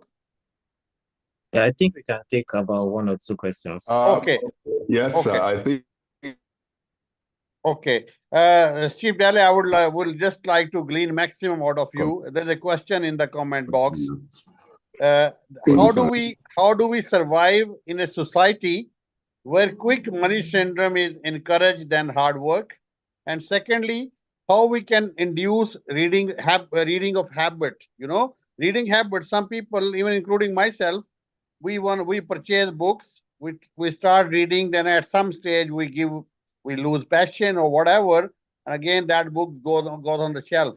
So how we can consistently induce reading culture? So these 2 comments, please. Okay. The issue of quick money, like I said, is everywhere. It's not just Nigeria. If you look, there's a Yoruba proverb that says, if you dig deep enough, you will see that every wealth comes from debt, from what do you call it? From debt. Every wealth has a tinge of debt attached to it. People have to do this and that. They have to manipulate the system, manipulate the fellow human beings just for them to be rich. But there are people who have done it in God's way. In fact, one of my favorite biographies was that of this Ibadan chief. He died a few years ago, a great man, Chief Bode Akindele, the Parakoye of Ibadan land. He wrote a book, I Did It in God's Way. That book, for me, inspires me endlessly, that you can do it. People think, oh, the Lemomodu has a lot of money. But I built slowly but steadily. I didn't get it until today. I managed. Today, I've only had a cup of coffee in this house. I manage. So when I make money, I can enjoy and relax. But when I notice that the economy is going down, then I adjust.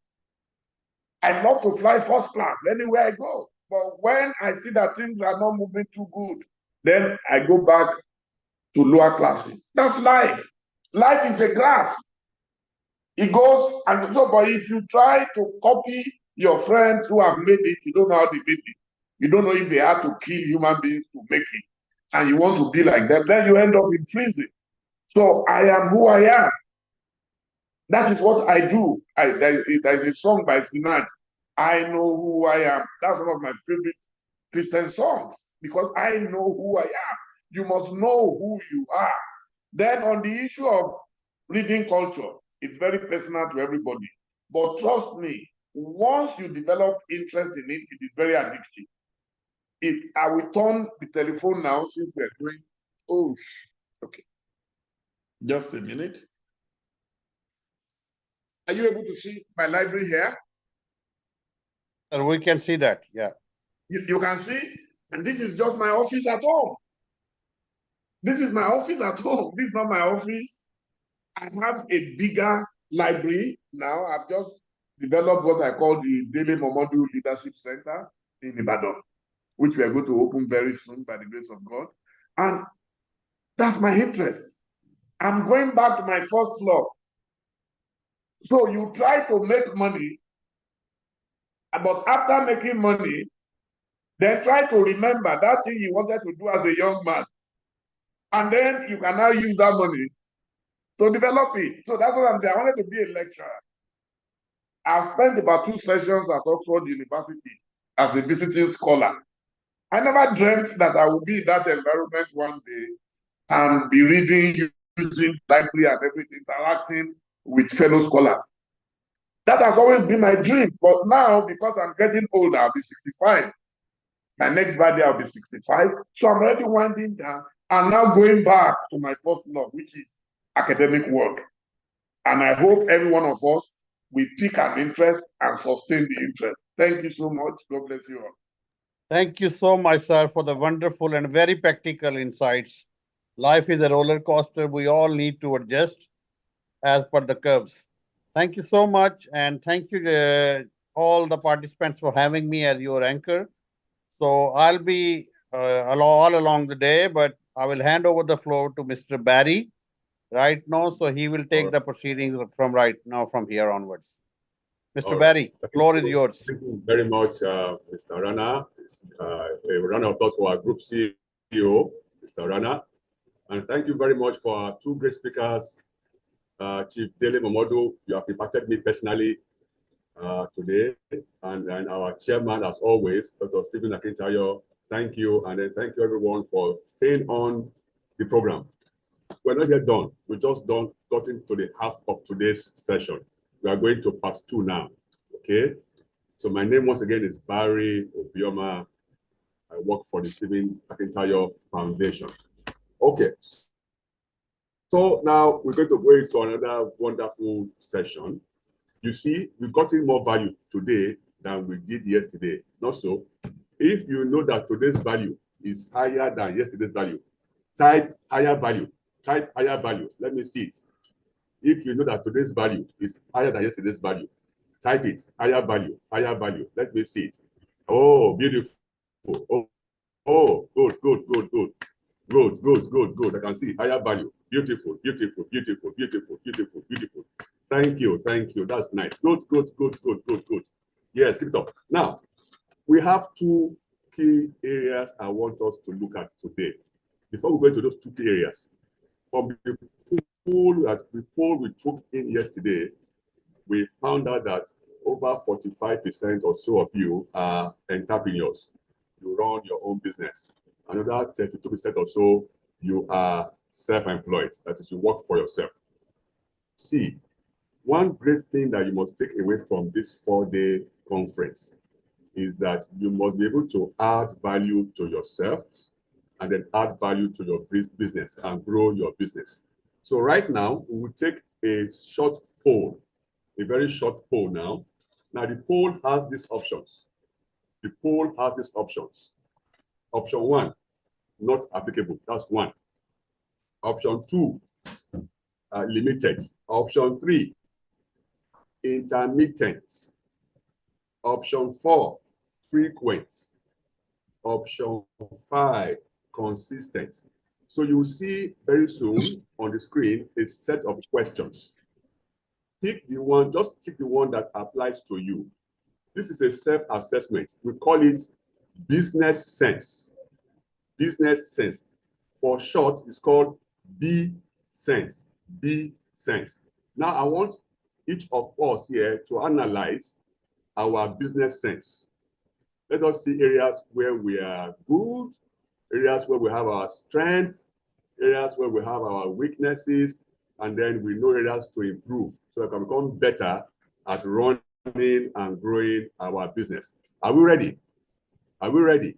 So get ready to take the poll. The poll will be coming up in a few seconds. Now, time for the poll. So let's take the poll. You have 5 options there. You have a question, and then pick the option that best describes you. On a scale of 1 to 5, okay, pick the option that best describes you here. Okay, so your time starts now. The time starts now. Let's keep going. Let's keep going. Let's keep going. The time starts now. Pick only one option. Option 1, not applicable. Option 2, limited. Option 3, intermittent. Option 4, frequent. Option 5, consistent. This is called business sense assessment. For short, it's called B-Sense. B-Sense self-assessment. Let us see where you fall. This is not an assessment where you ask your neighbor for answers. It's a self-assessment. So there are no 50-50 options. There are no phone a friend. There are no ask the audience. It's a self-assessment. So let's go on, guys. Let's go on. Let's go on. Let's go on. Let's go on. Take the poll. Take the poll. Take the poll.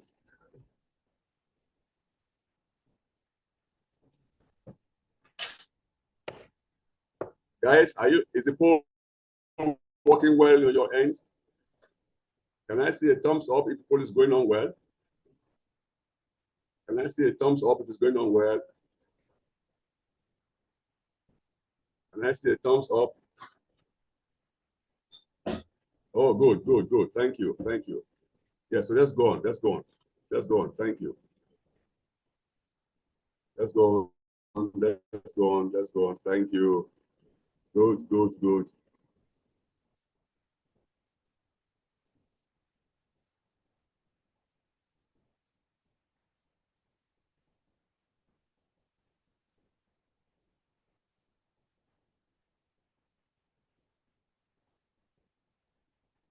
Let's go on with the poll. Good, good. Let's go on with the poll.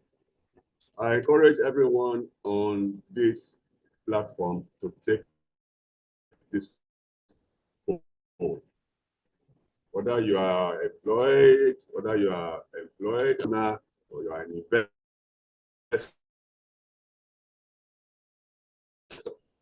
let's all take this poll. It's called the B-Sense. B-Sense. Good. Thank you.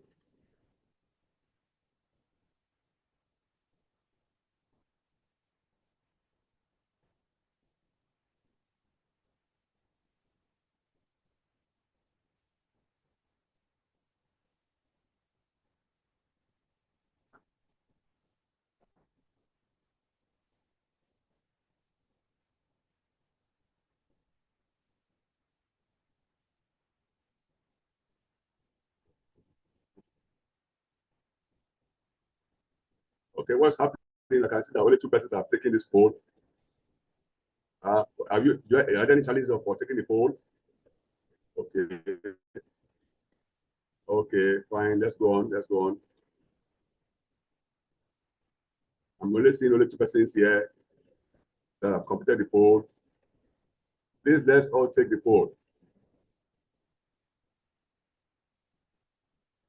Keep taking the poll. Keep taking the poll.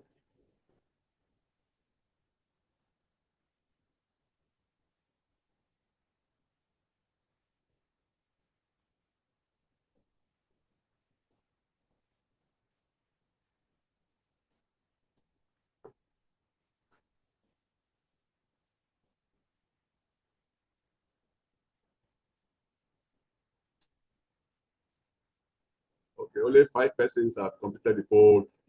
I'm still expecting another 199 persons to take the poll. Okay, let's keep taking the poll. Come on, let's go on. Let's go on. Let's go on. Let's go on. Let's go on.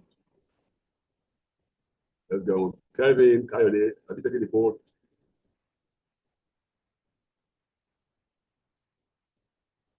Yeah, the number is increasing. Number is increasing. Good, good, good. let's take the poll. You will find it very, very interesting. I want to see what the results will look like. Let us see where we have our strengths. Let's see where we have our weaknesses and areas where we can improve as individuals to positively transform our businesses. Good, good, good. Let's go on, let's go on, let's go on. Number is increasing. Number is increasing. Number is increasing. Beautiful. It's increasing. Number is increasing. 14 persons from my end here I can see are taking the poll. Let's keep on. Let's keep on. Let's keep on. Let's keep on. Let's keep on. Let's keep on. Good, good, good, good. Good. Okay, by the time we get up to a certain number, I will stop the poll. So we have limited time to take the poll now. Okay, let's keep on. Let's keep on. Let's keep on. Number is increasing. Beautiful, beautiful. Number is increasing. Beautiful. Keep on taking the poll. Keep on taking the poll. I was particularly intrigued by Chief Dele Momodu's story. It has given me a new horizon on how to look at issues of life. Chief Dele Momodu, I would say once again a big thank you to you for that very expository story of how you transform yourself despite your foundation. So from your story, Chief Dele Momodu, you're telling everyone on this call that our foundation should not limit us. In fact, our foundations, whatever it is, should be a stepping stone for greater heights. Beautiful, Chief Dele Momodu. Thank you for that. Wonderful storytelling, practical, life transforming storytelling. Beautiful. Thank you once again. So let's keep taking the poll. The number is increasing. Beautiful. I like the energy in the house. Beautiful, beautiful. Let's keep taking the poll. Beautiful, beautiful, beautiful. That's it. Let's go on. Keep on, keep on. Keep on, keep on, keep on, keep on. Keep on, keep on, keep on, keep on. When I get to 40% of poll participation, I will close the poll. 40% can give me a rough statistics of where we are. Right now, we are on 28% of those who have taken the poll. Once I get to 40%, I will stop the poll and present the results. Okay, let's keep on. Let's keep on. Beautiful. Keep on. Keep on. The number is increasing. 50 persons have taken the poll. 59. Good. 29% of participants have taken the poll. 30% now taking the poll. Number is increasing. 61 out of 202 taking the poll. 31% have taken the poll. That's good. That's good. Let's keep on. Let's keep on. Let's keep on. Let's keep on. Let's keep on. Let's keep on. Let's keep on. Let's keep on. Let's keep on. Let's keep on. Let's keep on. Let's keep on. Let's keep on. Yeah, the percentage is increasing. Now we have 33%. Good. 70 have taken the poll. I encourage others also to take theirs as well. Good. Once I get to 45%, I said, I will end the poll and present the results the way they are. Okay. Good, good, good. Let's go on. Let's go on. Let's go on. Let's go on. Yes, we are getting there. We are getting there. Yes, we are getting there. Getting there. We are getting there. We are getting there. No, don't bother to summarize. Don't bother to sum it up. Don't worry. We're going somewhere. Okay. Yes. Yes. Let's go on. Let's go on. Let's go on. 38% now. So we have 7% to go before I end the poll. Good, good, good, good, good. Beautiful, beautiful. Let's keep on. Keep on, keep on, keep on, keep on. Let's move on. 39% have taken the poll. I have 6% more to go. 81 out of 202 have taken the poll. 41%. Good. We have 4% more to go here, I end the poll. Let's see what the results are. Beautiful, beautiful, beautiful. Good. Keep on, keep on, keep on, keep on, keep on. Okay, 3 more percent to go, and then I will end the poll and present the results. Beautiful. Okay, 3 more percent to go. Okay, 85 out of 202 participants have taken the poll. 43% to go. 1 more percent to go. Once it's 45%, I will end the poll. Beautiful. Going, going, going, going, going, going, going, going. 1 more percent, going. 1 more percent, going. Good. Let's get the results.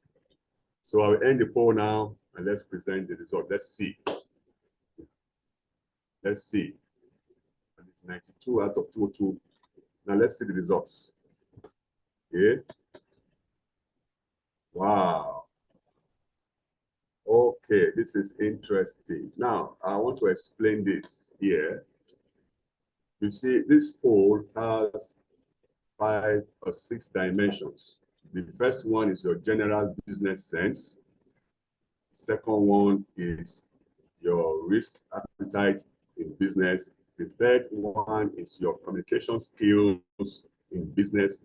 The fourth one is your interpersonal relationship skills in business. The fifth one is your domain knowledge of your business. These are the dimensions to this.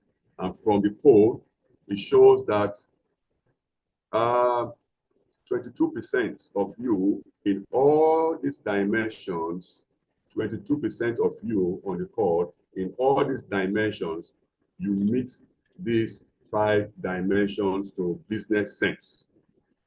And then 34% of you in all these dimensions, you frequently meet these dimensions in business sense. And then 29% of you are consistent with these dimensions in business sense. 30% of you are limited in these dimensions in business sense. From these results, it shows that on the average, you have fairly stable B sense, that's business sense. Now, what I want you to understand is this. From the delivery today by Dr. Stephen Akintayo and the wonderfully delivered story of Chief Dele Momodu, if you look at them in the real combination, is giving you a good knowledge on how to build your business sense. And let me tell you the truth, you can only transform your business by the level of business sense that you have. And it's your responsibility as a CEO, founder of your organization, to regularly improve your business sense. Now, good. I want to ask you another question. Thank you for taking the poll. Okay? I want to ask you another question. How many of you here want to increase your business sense? Give me a reply. Give me a thumbs up. How many of you here want to increase your business sense?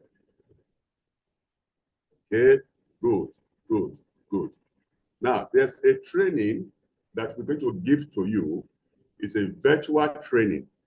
It's a virtual training we're going to give to you, okay, that will enable you to improve your business sense. Can we link?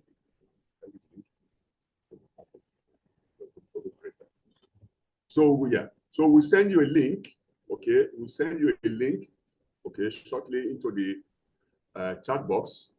I want you to click on that link, okay, and register your name, your email, your phone number, and your location. And then we'll contact you and register you for the program called Business Sense. Beautiful, beautiful. Thank you, thank you, thank you, thank you. Now, another thing we'll do now, my distinguished audience, is this. I'm going to ask you 2 questions, 2 key questions based on today's discussion. I can see Yinka Adekonola's hand up. You have a question? Yemi, sorry, Yemi. Can see your hands up. You have a question? Okay. Now, I want to ask you a question. I want you to give me your reply on the chat box. So I'm going to the chat box now. Listen carefully to the question. Okay. Please listen carefully to the question. I'm going to the chat box now. Now, I want you to drop on the chat box. Question number 1. I want you to drop on the chat box 7 ways to transform your mindset to becoming a successful entrepreneur. I want you to type on the chat box from Dr. Stephen Akintayo's lectures, 7 ways to transforming your mindset to becoming a successful entrepreneur. Let's go there now. Let's go there. Let's go there. Let's go there. 7 ways to transforming your mindset to becoming a successful entrepreneur. Let's go there. This is coming from Dr. Stephen's session.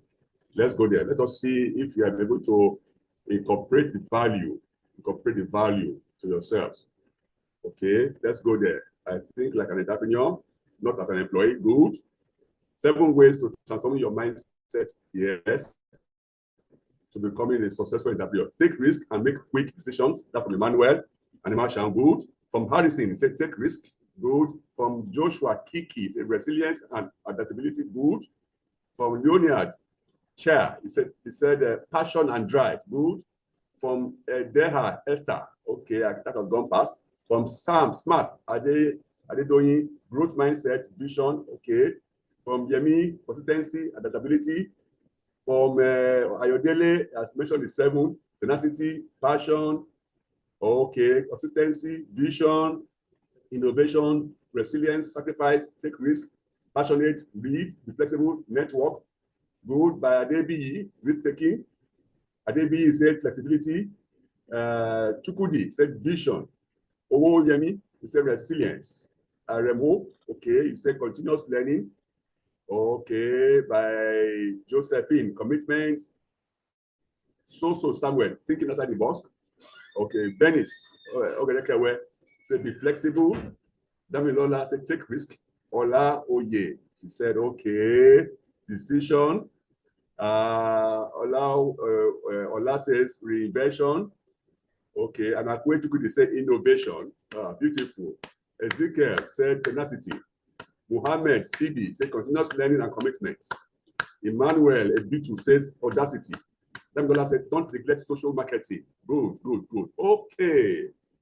It's clear to me that all of you actively gain value again today. So let's give a round of applause to Dr. Stephen Akintayo one more time for impacting you with value. Yeah, up for him, up for Dr. Akintayo, up for him. Good. Beautiful. Good. Yeah, I love that. Good. I can see the energy in the house. Thank you for that. Good. Now, the second question I will ask you is a little bit not straightforward, but you have to think about it.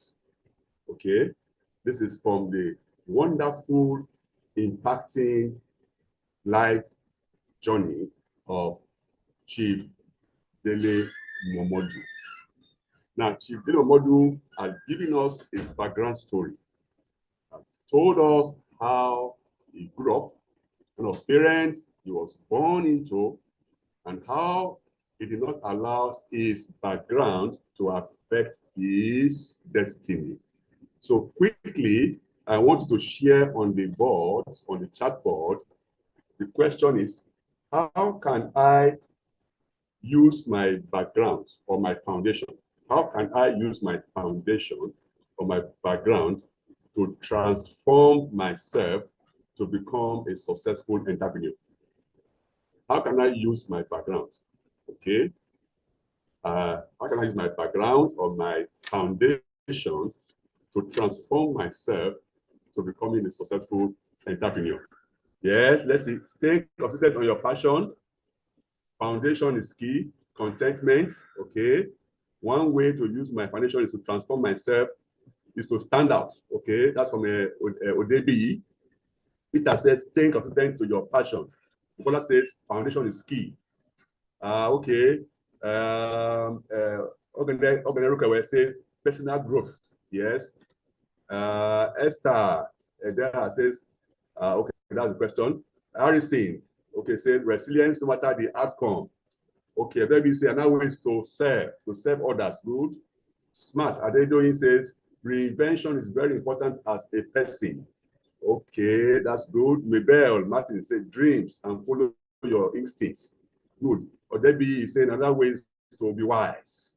Okay, Idoko Emmanuel. Okay, what has gone past? Mr. Etim said hard work is the key to action. Okay, I will stick. Okay, Oluremi, your background should be a springboard. Okay, Peter said embrace failure and use it as a springboard. Damilola says not taking my background to put my back to the ground from taking the passion I have. Beautiful. That's what Damilola. Eyihi says you must be able to multitask. Good. Blessing said deal sincerely and humbly. Peter Cyprian said follow your instincts and form your own judgments. Good, good. Sam Ashamu said prioritize knowledge over money.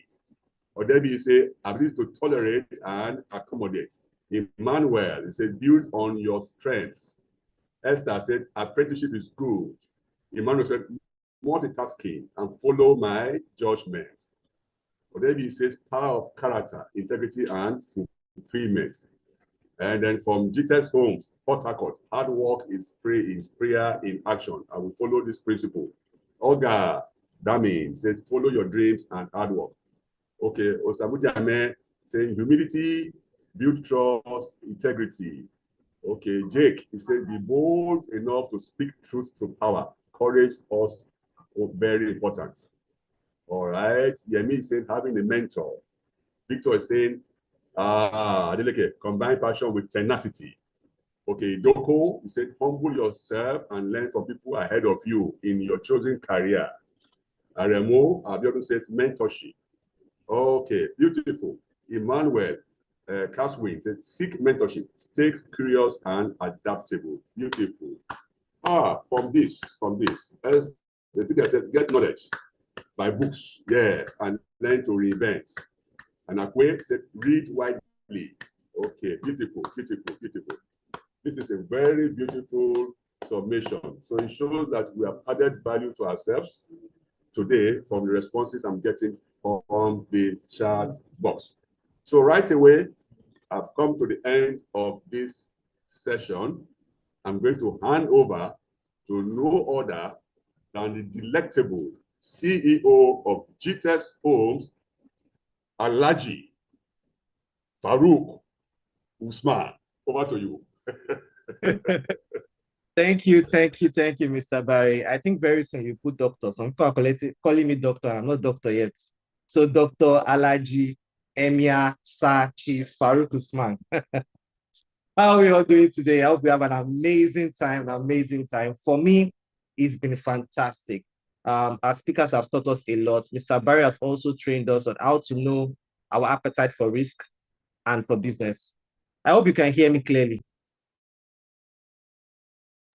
I hope you can all hear me clearly. You can hear me clearly. Type, I can hear you. I can hear you. I can hear you. So guys, are we ready? If we are ready, let's say I'm ready. For me personally, for Chief Dele Momodu, I've followed him through the years. And one thing I love about him is him being consistent and staying relevant. In fact, I usually say there's no throwback picture of any great man in this country that you not see Are Dele Momodu behind his back. When Queen Elizabeth visited, he was there. George Bush, he was there. Obasanjo, he was there. Abacha, he was there. In fact, I know that maybe he was just being born during independence, but I know during Independence Day, he will crawl his way and enter that picture. And that's the power of media. And he has shown us how he has consistently evolved himself over through the years. So the question I want to ask you, what are you doing to stay relevant in your business? In the next 10 years, 15 years, is your business still going to be available? Maybe a startup today, maybe a startup 5 years ago. But are you building a business in such a way that 100 years to come, your picture will still be on the frame in your business? For example, your business is Paul Limited. Would they come in 100 years to come and say, I did not meet Mr. Paul, right? But thank you, sir, for building a business that I am being employed today. These are part of the things I expect you, and I encourage all of you to do very well in your businesses. Well, today, I'll be hosting someone today, and this man has basically started up his own business. And today we're here to talk to him to tell us about the journey of how he started his business to where it is now. Perhaps you can get inspired. Some people may think it's quite difficult, it is not easy. Of course, it is never easy. Anything that is easy will basically crash very soon. I tell myself, things that are being difficult actually have long-lasting ending. And today we have someone here. His name is Dr. Salvation Honorable. I hope I've called your name correctly. Dr. Salvation, are you there? Yeah, Right. I'm here. Good afternoon. I try so hard not to murder people's name. I hope I didn't murder your name, sir. No, you did very well. You did very well. All You right, did sir. very Dr. well. Salvation, can you just introduce yourself to people and tell us what you do? Okay, my name is Dr. Salvation Onomroba. I'm the MD of Bliss Legacy Limited, a real estate company with branches in Edo State, Delta State, Asaba, Ondo State, that's Abeokuta, Jebu-Ode, Ota. Then we have in Lagos, and we're in 4 states presently. Okay, thank you very much. So, sir, I know you have your own company and you started your company. How long has your company been in existence, and what inspired you to start up your own company? Okay, Bliss Legacy, we've been in existence for about 2 years now, although I didn't start up as a real estate company. I started 4 years ago as a fleet management company. That was Auto Bliss International, then in Edo State. Then I came into real estate 2 years ago. And what inspired me to start business? If I want to be real, I would say number one, it was a determination. I saw fraud.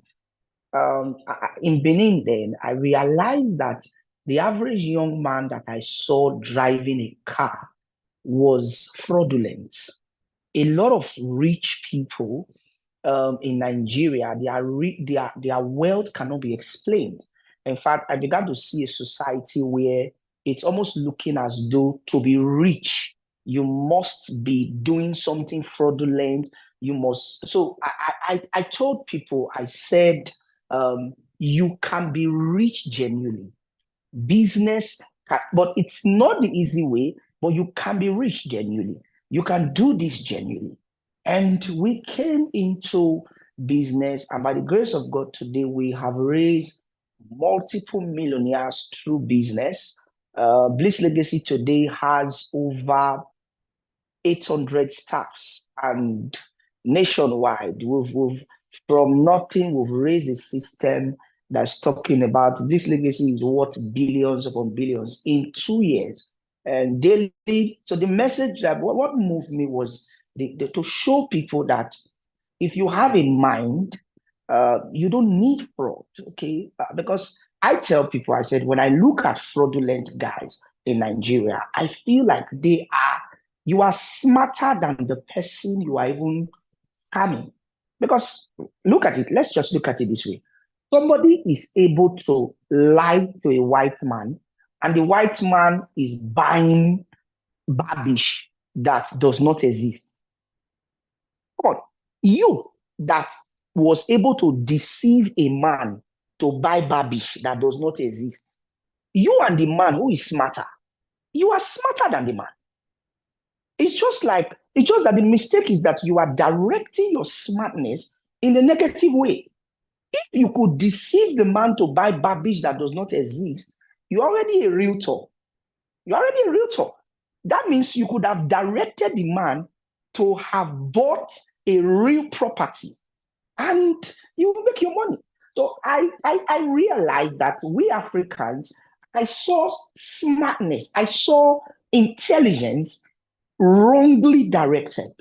So I realized that if our intelligence can be redirected, that we can get better results. And that's what we've been doing in business, bringing in the ideas, seeing the capacity of the mind that we have. And I've realized that all things are possible to the man that can think. Okay, fantastic. When you started with people that can sell garbage, I remember one of the greatest fraud that Nigeria has recorded was someone that sold an airport to a white man. And he collected that money. And I kept thinking, what will it take you to sit down, formulate documents, and sell an airport? Because if you could have sold a genuine airport also, the commission would have also been big. Another And one, if you another one. and if you sold a genuine airport to the man, he had friends that he would introduce you to. And before you know, you're an international businessman. So I see people with intelligence but wrongly directed because of environmental influence. And true business can correct that. Fantastic, Yeah. fantastic. Someone said the blue boys.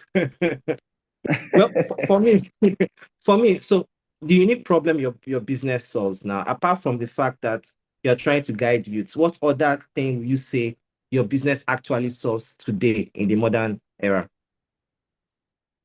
Number one, because when we came into real estate, one of the things that helped us to grow very fast was I looked at unique problems which nobody was solving or which many people were not solving.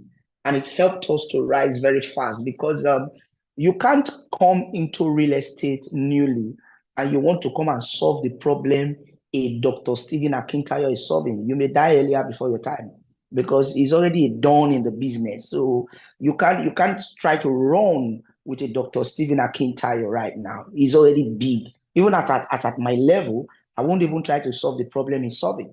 So we looked for unique problems that were there that nobody was solving. I looked for lanes I could run. One of the problems we are solving is the most affordable building plans. We made buying of land most affordable, because when I came, I saw that, okay, people were already buying lands in billions and all that. Then when I came, I saw a sector in the market where the market women, the poor people who did not have the millions, how can they access land? And I saw that, okay, fine. And that's why today we have about 17,000 people nationwide buying land with us with some of the most flexible building plans you can see, some as low as 1,000. So we solve affordable land and we make land most affordable. Then two, we've been able to bring technology into real estate in a unique way. So those are some of the things, and we've been able to bring even in housing. So we came to solve the housing need to the local woman there, the local man there who feels that, okay, cannot afford the billions. Okay, can you afford 5,000? Can you afford 10,000? We brought it in ways that that can be solved, and it's been amazing. And we've also solved unemployment problem in a very, very strong way. You know, imagine we've trained well over 2,000 to 3,000 Nigerians in real estate within the last 2 years, and it's been amazing. Now, in our data here, we have over 3,900 trained realtors just in the space of 2 years. So we've been able to let them know that there's opportunity. Come on, you must not wait for the white collar job. You can come into real estate, learn sales and all that. So it's been amazing learning from the mentor himself, Dr. Stephen. So we've been following in his footsteps. Well, these are fantastic, creating affordable housing, because for me, I basically argue with people that it's mostly the government's job to create affordable housing. However, if private sectors like you can come in and create an affordable payment plan, people will actually own housing over a period of time. And I've seen you come up with fantastic ideas and amazing ways to be inspired. But how did you come up with these ideas? Is it a research thing, or is it based on personal experiences? How do you come up with these ideas for your business? Okay, I think that number one, part of the ideas was a result of desperation to grow. We needed to grow. We needed to move into the marketplace. I tell people, number one, every challenge is a door to a new opportunity if well used. If well used. In fact, I have always grown through challenges. Every challenge that met us on the way. Now, on the parts of planning, trying to overcome the challenge, ideas come up. When you're thinking of, oh, okay, for example, when we came into the business, we're looking for how can we reach out to a greater amount of persons. The idea came to break it down. If you make it cheaper, you will get greater amount of people. So the ideas come from, number one, of course, research is there. Your response, I tell people, to an entrepreneur, problem is a gift. Challenges are a gift to an entrepreneur. If you don't have problem-solving skills, problems are not, like I normally tell a lot of persons, when you were in school, you avoided difficult subjects like mathematics, anything that looked difficult. You don't want to have anything to do with it. But do you know that it is those difficult things that expand your mind? The minute you begin to engage your mind to solve complex issues, solutions begin to come. It is those solutions that are called ideas. It is those solutions that are called ideas in planning to solve. So for me, my ideas have always been trying to solve a problem, because I don't run away from problem. I see problem as opportunity to grow. So in planning to solve, the ideas come. And as the ideas come, another thing with idea is action. A lot of people have ideas, they don't take action. They do, of course, if there's a place for analysis, it's very important, but learn to take actions. Many people, you have book filled with ideas, your jotter there, lots of ideas, zero action. So I tell people, idea plus action equals to results. Idea plus action equals to results. Let me write that down. Please type on the chat box. Ideas plus action equal to results. And that's fantastic. You spoke a lot about challenges, right? And how you've been able to ride on challenges and turn them into ideas. For some people that want to start up their businesses, especially those that want to go into real estate, what are the biggest challenges you faced when you started your business, and how did you overcome these challenges? Oh, well, number one, the thing with real estate that you are going to face now, if you come into real estate, is people are going to be telling you that they've met a lot of fraud. You are going to be meeting, you are not most likely going to be meeting a friendly environment. It depends on the state where you are. For example, when we came into Lagos State, in fact, certain people got violent with some of my sales executives. I remember a man that slapped my sales executive.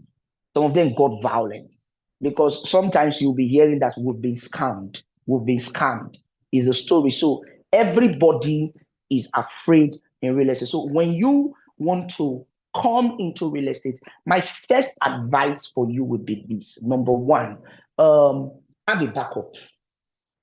Let me first say this to you. If you want to start up a business, if money is what you really need right now, that you are looking for, starting a business is not the answer. If you are desperate to make money now, starting a business is not your first answer. I'll tell you why I said that. The average business you start within the first 2 years will take more from you than give to you.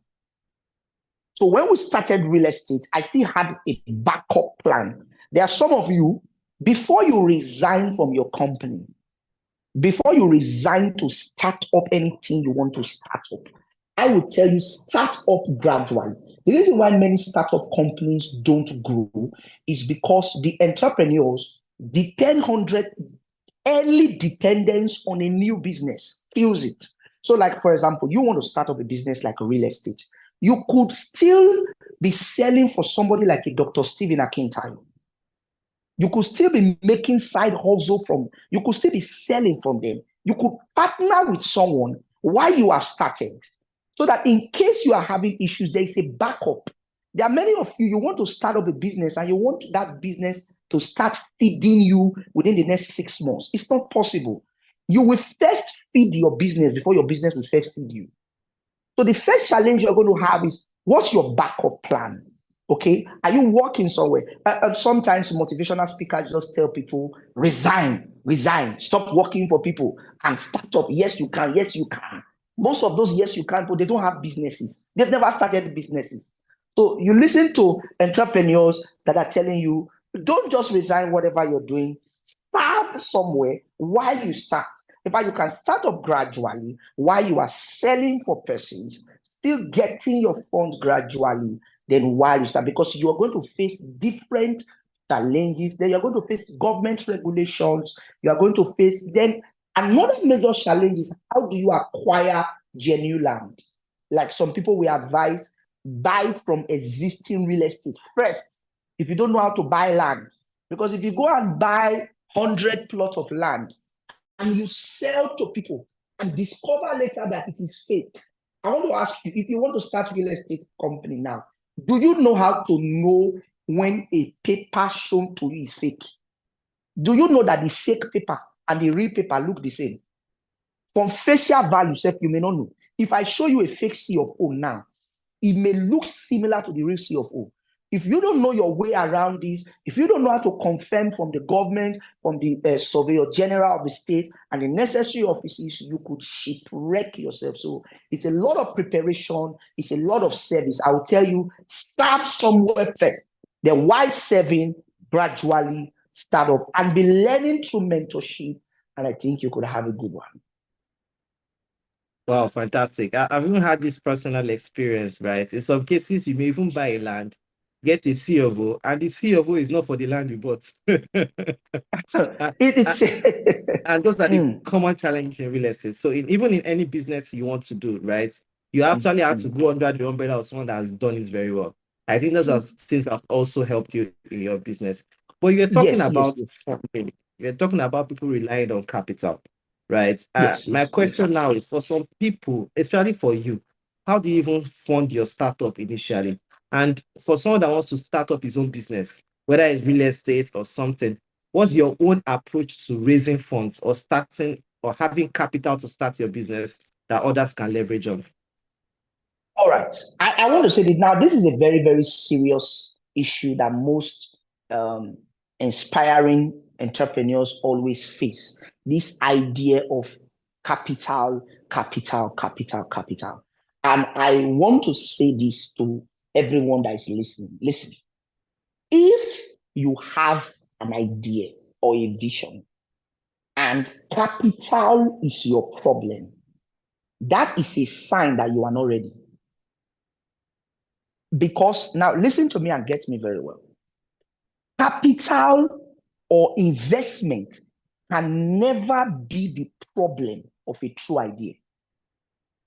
If I see a lot of people claiming that, oh, I have idea, capital is stopping me. No, it's not capital that is stopping you, because the word vision is a smaller word from the word provision. In every true vision, the how to get the capital comes with the vision. If you have not known the how to get that capital, you have not seen that vision very clear. Still keep learning. Because every vision has a way of attracting. Listen, you don't look for capital, you attract it. A real visionaire, your vision in itself has the capacity to attract the capital that is needed. You don't go around looking for loans and all that. I see many, because you start up with unnecessary loans, that may be your end. You may go, how can you use heavy loan to start a fresh idea you've not tested? What if it doesn't go the way what if it doesn't go the way you planned? Because let me tell you, there's something about ideas and vision that when you have seen an idea in your head, everything just looks so clean. It just looks as though, when I just start up this business, if I put 1 million naira, 3 million naira will come out, because you are inexperienced. When you go into the real business, you will not realize that after you put in 1 million, In fact, you may not see 1 million again. You may see 500,000. So if you now borrow that money, what do you start from? So the vision, as like my own, when I started, I only had 2 million naira from my former business, and I needed a lot of money. So what did I do? I got till date. There are few companies like Bliss Legacy, as big as we are not on any bank loan. Because I told the people I was working with that every money I need to run this business is in the vision. I don't need to run after. Now, it's not wrong to take back loans. I'm not against that. But I'm just telling you that the vision carries the provision. It's there. How do people attract money? If you attract people, you will attract money. Money is in people. If you can begin to make people believe in your vision, they will start investing in the vision. So a visionary, an entrepreneur shouldn't be looking for money. Look for people. You need to know how to share your vision in such a way that people believe it and they invest in it. True politicians, I'm not talking about just African politicians. They don't run their campaigns. They come and they share vision, and people donate to the campaigns.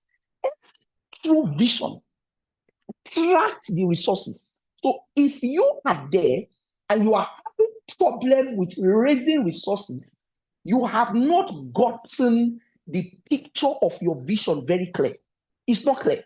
Because the minute that thing is very clear, people will start investing. It will be clear. You can't say because you have a vision, you are going from office to office looking for investors. It doesn't work that way. And many people, let me tell you why. Can I tell you the truth? Nobody likes to give big money to a startup. That's the problem. In fact, the law of life states that the one that has, more will be given to him. Then the one that does not have, even the one you have will be taken from you. That's why, as rich as Dangote, is the one the banks will give money. It is the man that does not need money that people give money.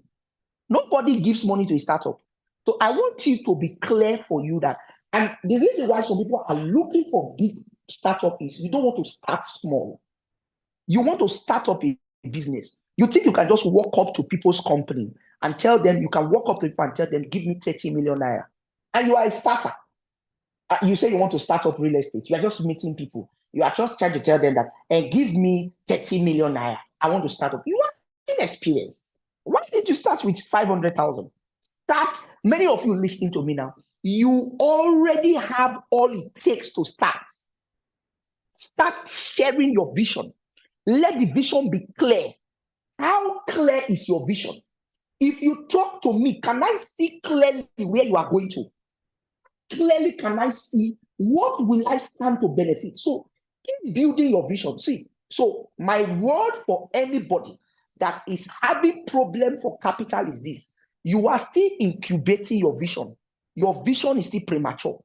When that vision gets to 9 months, it will attract the capital. It will attract it.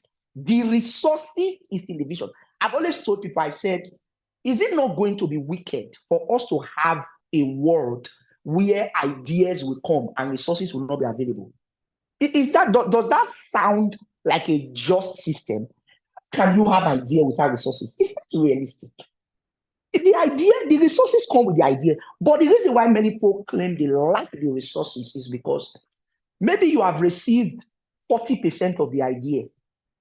Wait, when the idea is 100%, the resources will come. The resources will come. So Farouk, that's it. The resources is in the idea. If you've not gotten the resources or how to get it, keep building the idea. You will know how it will come. Fantastic, fantastic, those Dr. Salvation. I'm already seeing comments. They said you are a true salvation to the people. And you are spitting fire. You are spitting fire. Everybody write fire, fire, fire, fire. So we can be sure it's spitting fire, right? And I quite agree with you. Even when it comes to human capital, they say you give people your vision and they will run with it, right? Even with visions, even brings up the idea in the people. In fact, people will even go miles and lengths for you. when they know that you have a very strong and convincing It vision? has to be strong. It has to be strong. Martin Luther King, how much did he give to people? He shared a vision. When the And so vision it- was shared, people were ready to give their life and resources to vision. People naturally contribute to a vision. You've not shared a vision. That's why they're not giving anything to you. You are just sharing a delusion. You don't have a vision yet. If your vision is strong, it will command resources. How will you tell me that you have a vision and nobody is giving to the vision? They will give to it. People will invest millions. So you don't have a vision yet. That's why I said, if you are not commanding the necessary resources, you have not built your vision very well. Go back to your drawing board and take that vision out. And the vision has money inside. Guys, type vision. This is fire. Invite as many people as possible. Share the link. Share the link. Type vision, fire, vision. And let's even go now, right? Let's go down to your business. Now you sold your vision. Now you started your business. How did you identify your target market? And what strategies do you use to attract your first customers? Okay, so for my first customers, it was like I said earlier, when you come into a system, you've got to look at what do they need. A lot of people are selling what people don't need. You don't start with products. You start with needs of the client. It is not products that sell, it's needs that sell. Any good salesman is selling people's needs. It's not selling products. What's my business with your product? It is sales is made at the point where your product and my need, they meet. It is at that meeting point that a sale is done. So before you think products, think need. What do people need? The market you can reach, what do they need? For example, like me, I saw a high volume of people that needed land but could not afford it. And I saw that they are in their millions in Nigeria. So that's so you see that the need defined the idea for me. When I saw that, okay, there's a whole millions of Nigerians who cannot access Dr. Stephen Akintayo because Dr. Stephen Akintayo is a billionaire that they cannot buy. That's fine. So what can I do about those people? That's where we came out with. So it's about the need. Listen, if you target their need, they can't resist your product. If the need is well met, they can't resist your product. So I tell people, sell solution. Even when I was doing a fleet management company, everything, I can never do a business that I have not truly identified the need. So who is your target market? In fact, I say start with need. Are there people that need this thing? For example, you say you want to do hair now. You want to sell hair. A lot of people are already buying hair. Is there a need in the hair industry, in the sales of hair industry? Is there a vacuum you can still fill? Is there a vacuum you can still fill? Is there something that the big guys are not doing that you can start doing? Those are the things that make you popular very fast. They make you big very, very fast. You've got to look at the people who are there now. If you go to hair, like in any industry, they are the heavyweights in that industry. Are there places that you can, if you come up and you say you want to run with the heavyweights, you will have accidents very soon. So you look for a need and you go. So that was what we saw. When we saw a need, then number two, the biggest mistakes a lot of people make in business is this. They are expecting clients to come to them. Clients don't come to you. You go to clients. You go to the clients. They don't come to you. I see many shops. A lot of people feel like the minute I stock my shop and I open my shop, everybody will start coming to me. It doesn't work that way. In fact, I said something and I learned something in business. Traffic is created. You can create traffic. Like me, I don't wait for traffic. I create it. If I have a business line to an office and that business line is not being called 24/7, I know there's a problem. So you go out there, you don't sit down. If you are a new person, you are new in business, Man, you've got to make noise. In business, noise is equal to money. Noise is equal to money. How much noise can you make? How many people? So I started getting my first client from noise. I started doing the noise. We went out there. We went to meet them. We went to the market. We went to meet them. We told them about the product. So some of you, the distance between you and your next sales is your next noise. Make noise. How many people know about your product? Listen, let me say this to round up this. As beautiful as, let's say, in Christianity, salvation, for example, or even Islam, any religion, as beautiful as that Jesus died for people, you will still realize that God will still send evangelists to go and hold crusade for people to now accept that salvation. As beautiful as it is, God is not sitting down and waiting for all of us to come and meet him. So go out there, go for the people, make more noise, leave that your shop, go out to the people that need your product, and they'll buy it. And they'll buy it. Fantastic. Clients don't come to you, you go to clients. The more noise You go to make, them. the better you attract people. So as we wrap up, because people, you can start typing up your questions so we can take them before we wrap up. So let's focus on the mistakes you have made and the lessons you have learned. So what mistakes did you make when starting up, and what did you learn from them? One. Number two, what advice will you give people that are just starting up? And finally, what we do differently if we are to start over? Okay. One of the mistakes I made is this. And what I've learned is structure for your tomorrow, not for your today. Have a structure in your business that can accommodate your tomorrow. Because when we started business, I started with a structure according to where we were at that time. And the minute we faced sudden growth, the structure became a disadvantage, and we had to start changing. Like there are some of you, you are starting a business with a small mind. You're starting a business and you are starting it with your name, thinking it's a small thing. But before you know, that business gets global, and now you have used Jennifer Global Services to start because you were starting in a small shop. Now the thing has gone global. People are now using that Jennifer against you or you started. So structure for tomorrow, structure to accommodate growth. Growth is a cost to a bad structure. So behave as though, like my CAC, when I was registering it in the first company I did, I didn't know that we would grow so fast. Of course, we knew we would grow, but I didn't expect it. I had to do another CAC again because I didn't do a CAC with where I was going. I did a CAC with where I was. Structure. Some of you, you're running a business and you are using your private account to send to people when they tell you to pay. You are not structuring for greatness.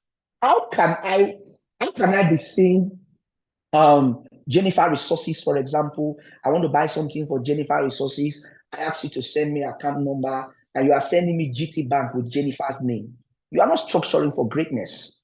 I should be seeing an account details that had Jennifer Resources, your company name. So why don't you have a website? Why are you handling your company as though it will always be small? Listen, you act big before you become big.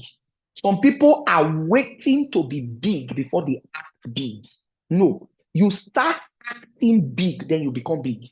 You start acting big. So start acting for your tomorrow, and you will see that you will naturally walk into that tomorrow. Then two, employing and training people. You want to get some of the best persons to stand in the place for you. So you want to get the right persons. You want to put a square peg in the round hole. Then take friendship and family out of business. Those were some of the first mistakes I made. Take friends and family. If you are going to start a business, maybe it's your brother, it's your friend, or it's your somebody same religion with you, sign an agreement.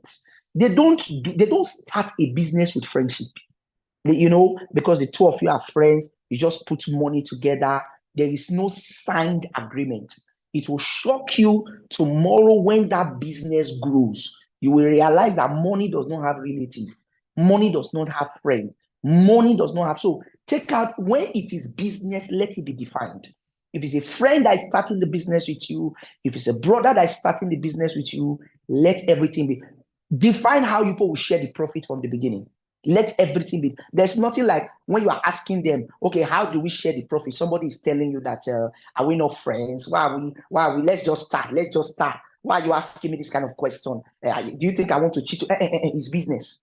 And let me tell you one law I have learned in business. You don't do business with trust. You don't trust people in business. No, you gather facts. You don't ever do business and say, I trust him. No. To say I trust somebody in business is to say I am inexperienced. Anybody that is doing business with you should realize that business is not based on trust. It's based on facts. It's based on principles. So I'm not going to be doing business with you saying, hey, I trust you. Everybody that does business around me, they know. No matter how close you are to me, don't come here and tell me I should give you money because I trust you. We will write an agreement. Whoever you are, we'll write. That's business. So I burnt my fingers in these things and I learned the hard way. Don't borrow your money to your friends, your family from business. Just be very, very. Let business be business. Treat business as business. Treat relationships as relationships. That's it. Awesome. That's quite fantastic. And in fact, the issue of trust, there's one thing I just want to add. Whenever you're going into a partnership with someone or a contractor agreement, always make sure you write something down, because that's the only proof that we have something together. And I think as business owners, quite important. If anything happens, there's something to go back into. People have gone to jail for not writing things down. The power of assumption is not what you put into business. Well, I think a lot of people have learned from this. So basically, let's now talk about you personally, right? On the days that I know people wake up every day not feeling inspired all the time, what do you do that keeps you motivated every day, that gives you that energy back? That's number one. And again, who are your mentors and what has the role have they played in your life and how have they influenced you personally, spiritually, just to keep going on? Okay. You don't wait. The businessman does not wake up every day inspired, but your vision. You see, for me, focus on the vision. If the vision is clear, if direction is clear, motivation will be constant. Vision and direction has to be very clear. Like every time you meet me, I know what I want to do in the next 5 years. And that's always my motivation. Because so no matter the challenges, because of what I see that we want to achieve, there's always this joy, this anticipation for the next. I'm talking about mentorship. One of my mentors in real estate is Dr. Stephen Akintayo. I must say, Dr. Stephen, when I was starting real estate, I want to say this, that Dr. Stephen Akintayo may not know, but 80% of anybody who starts real estate now in Nigeria, in one way or the other, listens to Dr. Stephen Akintayo. They learn from him because Doctor is out there every day, turning out information about real estate, turning it out free of charge. Just, I even want that as inspiration. Can you be teaching every day? Can you just be online? So Dr. Stephen Akintayo has been awesome. Then I have my mentors, of course, the Pastor Korode Kumaya, Pastor Charles Osazuwa, they've been standing with me. And these mentors, they taught me major things in life. They were the ones that were able to tell me that nobody is here to give you money. You don't beg. No. There's a principle I learned from my mentors. You don't beg your way up. Nobody can give you money to rise. You think your way up. You don't beg your way up. And these are the people that have always, even this week, I've been to doctor's office, asked him some questions. So we're still asking questions. No matter how far we go, we're still asking questions. Learning every day, learning, because learning is key. See, I'll round up with this. The secret of the Igbo people, if you check the Nigerian system, the Igbo tribe are the most successful in business. You know, every tribe have their strengths. The Hausas have their strength, the Yorubas have that. But in business, it is the Igbos. And the reason is this: the Igbos have a business, a discipleship system in business. An Igbo man has a shop, 4 people comes to learn under him. Before they start up, they are learning, they are mentored. Before it starts, and before you know, they are strong. And that's why everywhere, all over the world, there's an Igbo man doing business somewhere. And we can all learn from them. Mentorship, and we must keep learning. The day you stop learning, you are through from this earth. The reason we are alive is to learn. If you stop learning, it's time to leave us alone from this earth and go to the other world. So it's been, and personally, 4 years ago, I was a cab driver in Benin City. 4 years ago, I was driving boats in Benin City, and I got a hold of truth. And today we're talking of a system of close to 1,000 staff nationwide. And look where we are. We've learned, and thanks to the mentors, Dr. Akin Tayo, and many of the other persons. Dr. Salvation, I have a book for you, a book title. From cab owner to billionaire. Let me trademark it from cab driver to billionaire in real estate. Let me trademark it in 4 now. years. And that was in Yes. 4 years. During the Yes. coronavirus, I was driving cab in Benin. During the coronavirus, I was a cab driver in Benin, doing boats everywhere. And Wait, I mean, you think a fantastic book title, just write a new title. Maybe you want to repackage it for him so he can come up with his book and we launch it together. Well, as we wrap up, right, what key message or takeaway do you want to leave with the audience? So I can take 1 or 2 questions and then we give it a day. Listen, your excuses are not real. Don't believe in them. Your excuses are not real. They are keeping you down. 3 things you must kill if you want to go to the next level. Number 1, kill complacency. You must kill it with everything. Fight complacency more than you fight the devil. Fight complacency. Number 2, fight your excuses. Whatever is your excuse not to win, it's not true. You will be lying to yourself, believing in your own excuse. From today, start doubting your excuse. There is no excuse. Number 3, nothing is impossible. These are the things I've lived by. I do not believe that any project is impossible. In fact, I have started 300 million naira projects with 5 million naira. And we completed those projects. I have never had 20% of what I needed to start any project. We just started, and like what I say, I have my policy. The vision attracts the money. As we always start, I always realize that the money is always in the projects. So some of you need to take a step. I know you don't have all the money, but take the step.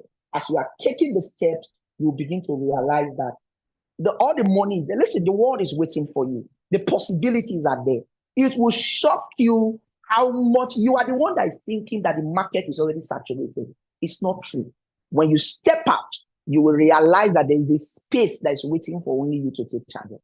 It's there and it's waiting for you. Yeah. Thank you so much, Dr. Salvation. Let me take the first Thank you. question that I have for you. Someone basically sent this and said, I'm about starting another business with the same amount you have, and the person wants to connect with you. So you can drop your contact information so people can connect with you personally.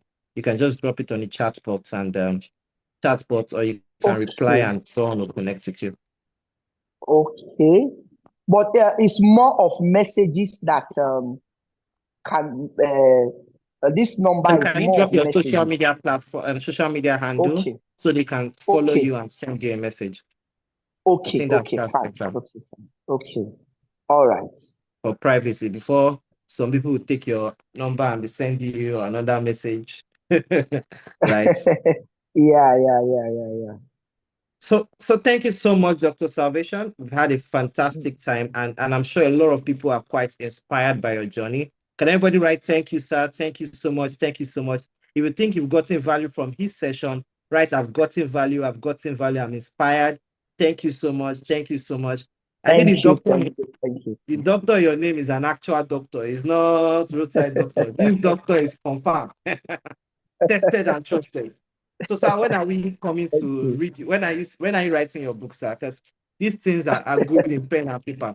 The second speaker, I read Momodu, talked about people reading about people's experiences, and you putting it into a book is going to be a fantastic one. And there's something you also said that I can connect to what you said. You said if you are building a business for tomorrow, don't build it like you are building a business of now.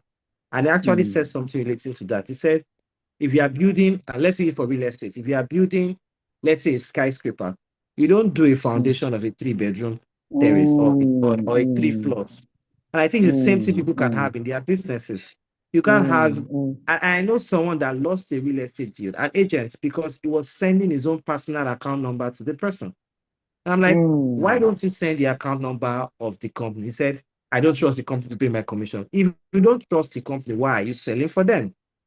And the next thing this person did was that by the time he reached out and he sent the account number of the company, the deal went through immediately. And that's quite important for our businesses. A lot of people are not patronizing you. You're going for contract. The vision is strong, but your foundation and your structure is so weak. So they're like, let's say we even support you. Do you have the capacity to even follow this vision through? Because you are talking big, but you look small. You don't look like you're going where you are going. You're talking millions, but I'm seeing you and you are looking tattered. You fake it until you make it, sir. We faked it until we made it. We started looking like our future before we got there. We've never looked like our today. We've always looked like our tomorrow. We've always looked like that. I think Abuja is a land of packaging as well. People will go to Abuja as well, and you think you're talking to a senator. Meanwhile, it's a senator's boys, PS, PA. And you may even do a business with him. If you're not careful, you give him a contract. And before he knows, before you know, he's now able to now actualize that position. Yes. And that's just the power. Thank you so much. Thank you so much for joining us today. And I hope we'll have you some other time. Thank you so much. Have a great day. Thank you. Thank you.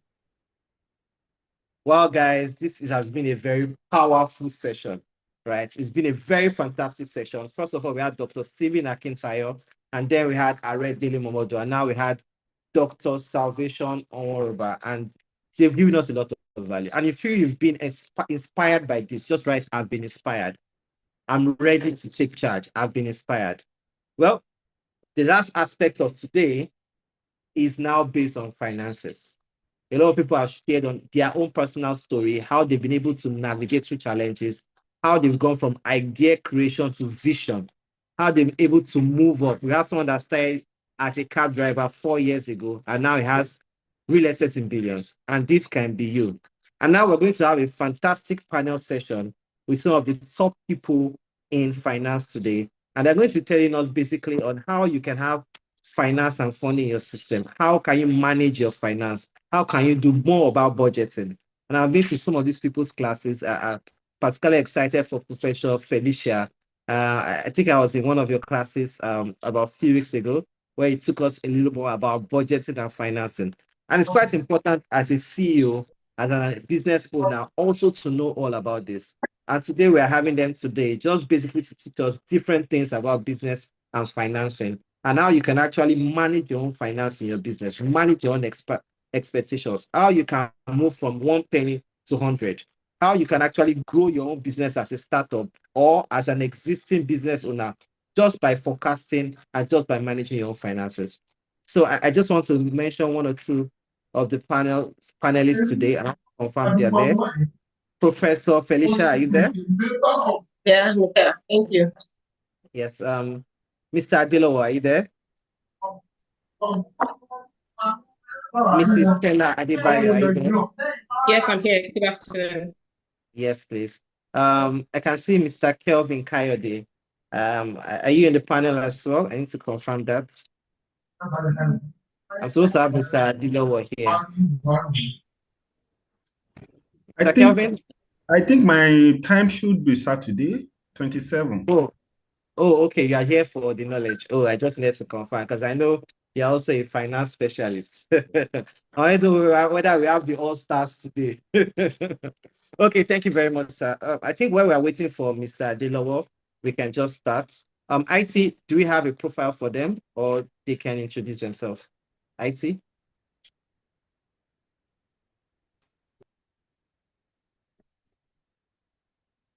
Meet Professor Felicia Omowunmi Olukoyo. She is a professor of finance at Covenant University, Nigeria.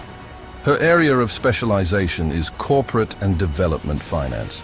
She has research interests in financial management, capital structure, institutions and corporate performance, corporate governance, large land-based agricultural investments, LLAIs, entrepreneurship and development finance, where she has published many scholarly articles. She has won several awards. She is a Fulbright Scholar and a Fellow of CRDA. Welcome, Professor Felicia Omowunmi Olukoyo.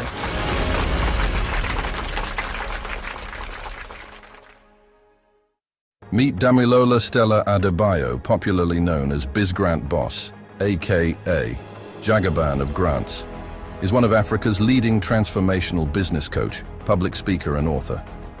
She is the founder, Chief Vision Officer at BizGrant Global Limited, an edtech and business consulting company that equips young African entrepreneurs with skills to access grants and other funding opportunities for business growth and impacts, as well as provides them with basic legal registration services such as CAC registration, annual returns, account activation, trademark, SCUML, etc. Her company is trusted by over 5K clients across 5 countries, namely Nigeria, UK, USA, Georgia, Ghana, and counting. Her motivation stems from her passion for wealth creation, economic growth, and development. With clapping ovation, welcome Damilola Stella Adebayo. Okay, awesome. So basically, this session is going to be for just 45 minutes, and I'm going to be asking you questions, and then you can take turns to answer, and then we can get it started with. So I'm going to start with Professor Felicia. If you can just do a little bit of introduction, and then we can get it away. Maybe you have 1 or 2 things to also add to your profile. Thank you. Please, can you hear me?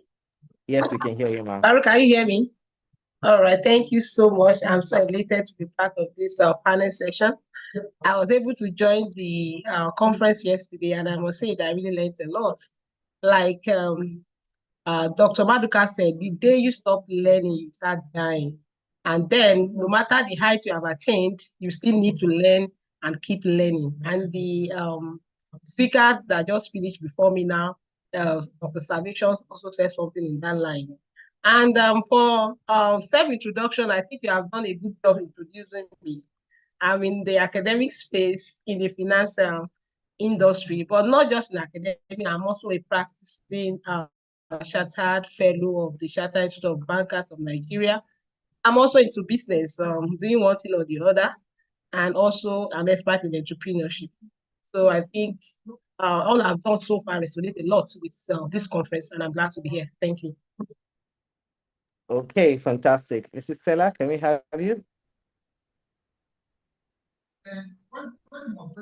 Okay, so I want to say a very big thank you for the opportunity to be here to share from what I've experienced in the entrepreneurship space in the last 10 years.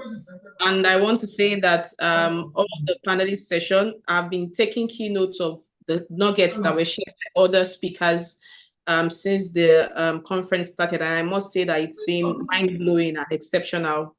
And I look forward to an amazing time. And I love the last panelist who spoke about structure and the importance of putting your business together, not just for today, but for tomorrow. So that's it for now. Thank you. And it's a pleasure being on the panel today with Professor Felicia.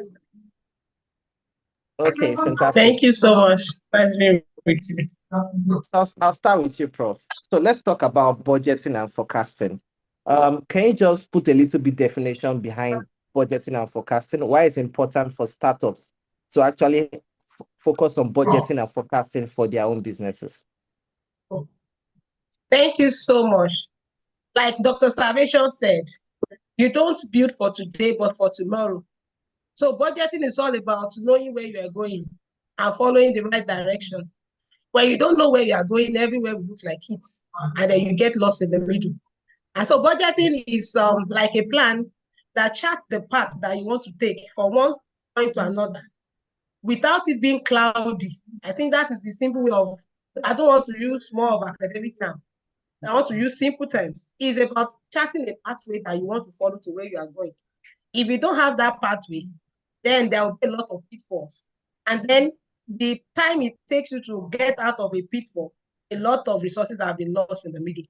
And that is why budgeting is needed. So budgeting is basically just putting things in place, having the right information, the right data that you want to work with concerning your business, keeping the right record, and then using that to really having an insight to where you are going in the future. And that's where forecasting comes in. Forecasting is about seeing beyond now, following a trend, and building a trend that leads to growth. And then you're able to measure it per time. So I'll just say budgeting is really necessary for any startup. Like it charts a path from the point where you are now to where you are going in the next 1 year, and then you take it further to 5 years, then to 10 years. And then in finance, we call that having a short-term goal, a medium-term goal, before you talk of a long-term goal. So budgeting sits conveniently between moving from what your vision is and the goal you have from the point of your idea to scaling. And then budgeting is all about the records that you keep from your capital. You start with what you have at hand now, which is your capital, where what you want to put that capital into, what are the gaps that we have in between, how do you fill those gaps? That is what budgeting is all about. So it's all about a record of going from one point to another, using the right instruments to get there. Thank you. Thank you so much, Ma. And I'm going to move over to Mrs. Stella. So talking about budgeting, right? And I'm seeing that you've worked with a lot of startups as well to help for grants. So what are the key components of an effective budget for a startup? And how often do you think they should be reviewed and updated? Okay, so for a startup, it's important to have budgeting in place. So I would say some of the key components of budgeting, right, includes planning, right? What do I mean? Before you even say you want to make any budget, it's important that the entrepreneur or the startup company plans very well, right? So you need to understand after in the process of planning, while planning helps you to understand the financial situation of your business, right? It helps you to determine how much money that you have available in your savings account or loan or from investors, right? So when you've understood your financial situation, then it's important that you, the startup or business owner categorizes the expenses. There are some expenses that are regular expenses, which are recurring expenses that don't change much every month, such as rent, salaries, utilities, and all. So it's important to categorize these expenses. And then there's also variable costs, right? These are expenses that are not regular. Expenses like raw materials, shipping costs, and marketing costs, right? And these costs are affected most times by inflation. And then there's also startup costs such as equipment, like a business that is just starting, right? So that entrepreneur needs to think the cost of equipment, legal fees, right? And initial marketing expenses. The initial marketing expenses, cost of brand awareness and all, right? There's also what I call forecast revenue concern. Like it's important that the startup, right, forecast its revenue, right? Make realistic projections. Internet is strong, guys. This year, or second half, we're going to make this amount of money. Yes, it's great, but look at all of these numbers, right? So one cannot, a startup cannot say, we want to make 1 billion or 5 billion this year, and the person is not taking note of the expenses and other costs that will be needed, right, to ensure that the revenue comes into the company. So I would say that generally, right, it's important that a startup takes all of this into consideration before going ahead with budgeting. And it's also important to use budgeting tools like QuickBooks, FreshBooks to up track expenses and manage the budget of the company. Thank you. Thank you so much. While we're here, Mr. Adilowo joined us, and so I'll not disrupt the flow. We'll have his profile read very soon. But I want to just continue from Mrs. Stella, basically. Okay. So what strategies will you say? Let's now focus on the cash flow of the business. So what strategies can startups employ to maintain a healthy cash flow, especially when the business is just starting? Sorry, Mr. Adio, can you mute yourself, please? Prof, can you mute yourself, please, when you're not talking?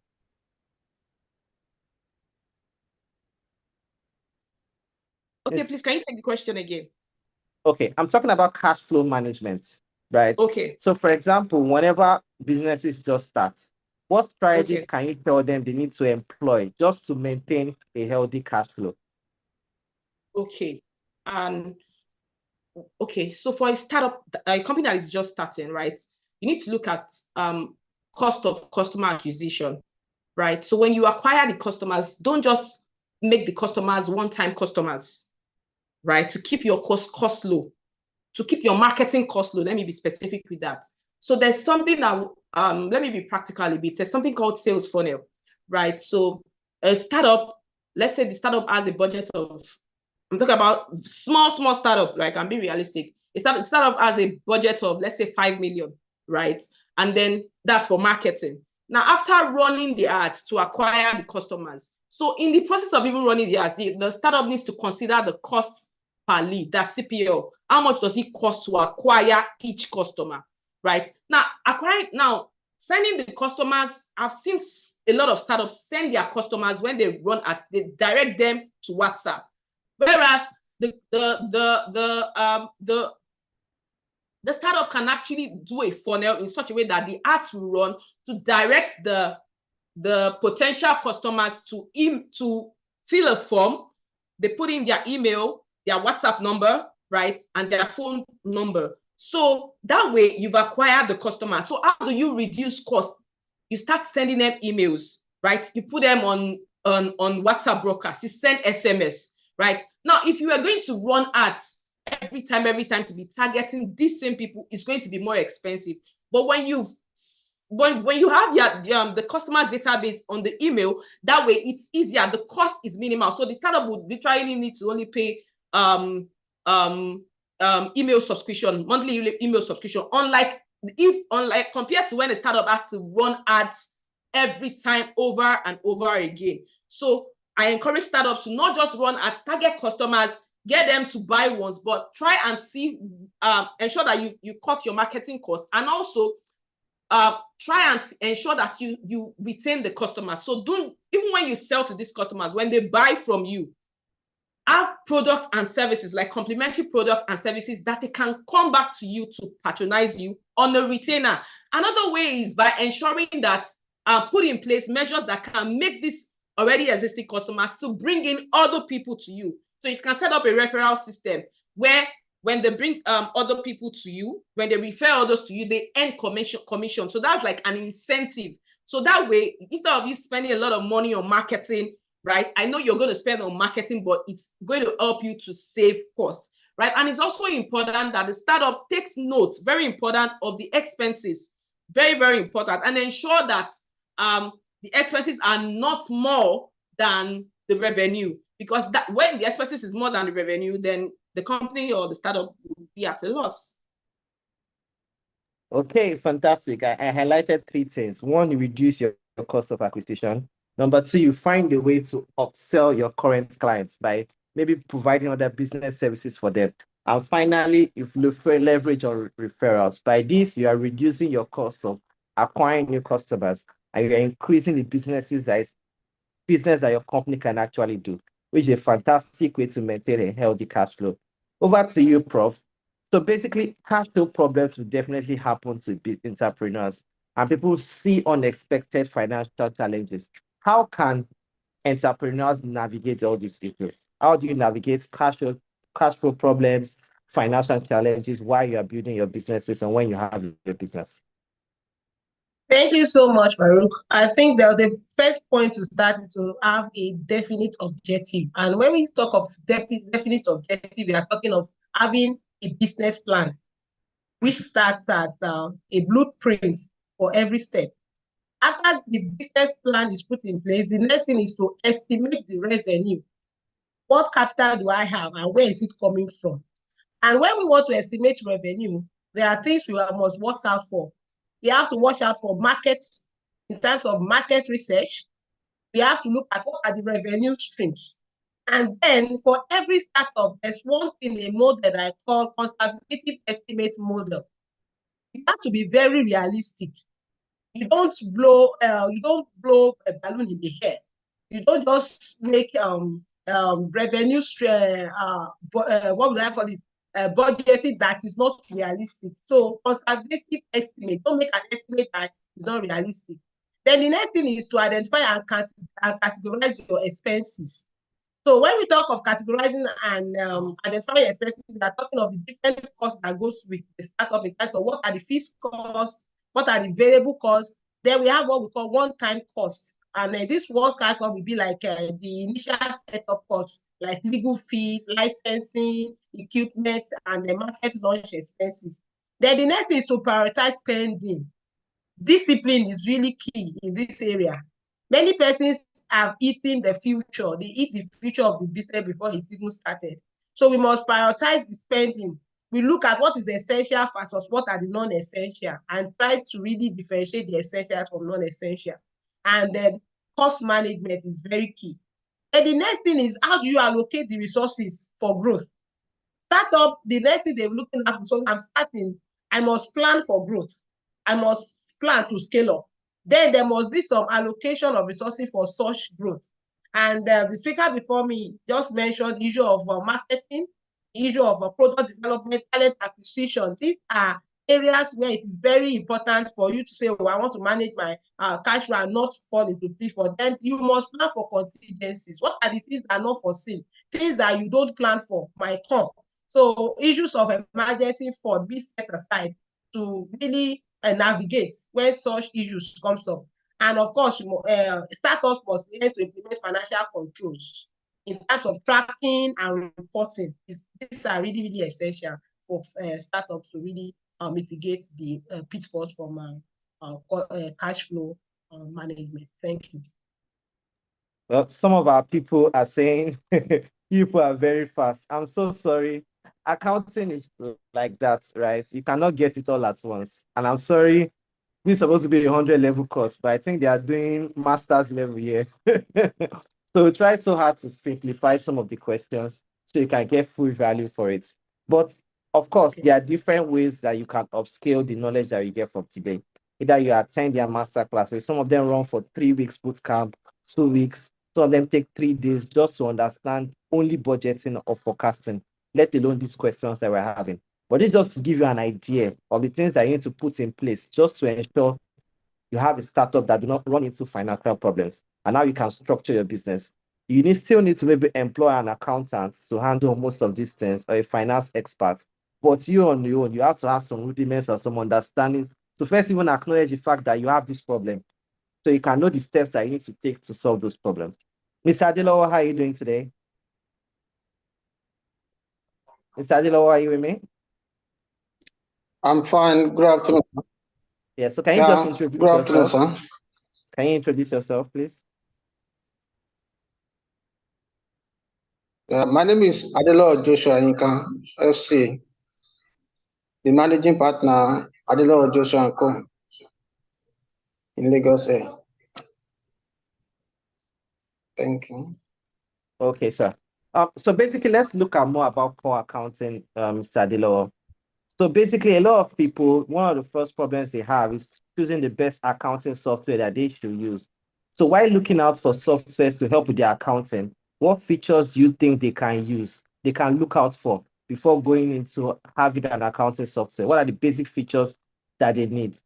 I think we've lost Mr. Adilowo. When he gets back, we'll probably ask him those questions. So I'll go back to you, Mrs. Stella. So let's now focus on the fact that you now have investors into your business, right? What should entrepreneurs know about managing relationships with their current investors? What do you think they need to know about managing relationships with their investors?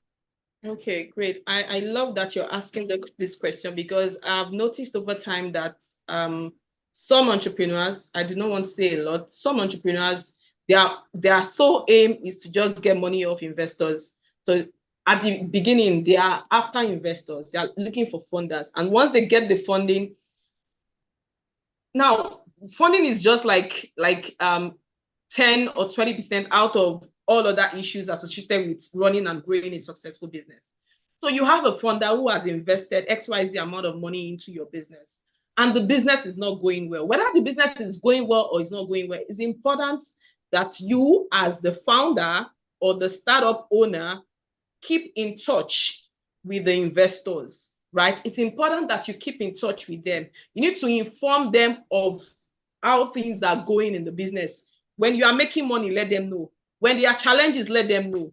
Now, you don't need to be scared, because I know that investors, especially angel or VCs, they have high expectations. They've invested XYZ amount in your business or in your company, and they're expecting to, I know they've collected some percentage shares in your business already, but they are looking to make profits, right? Investors invest in your business to make profits, right? So when things are going well, inform them.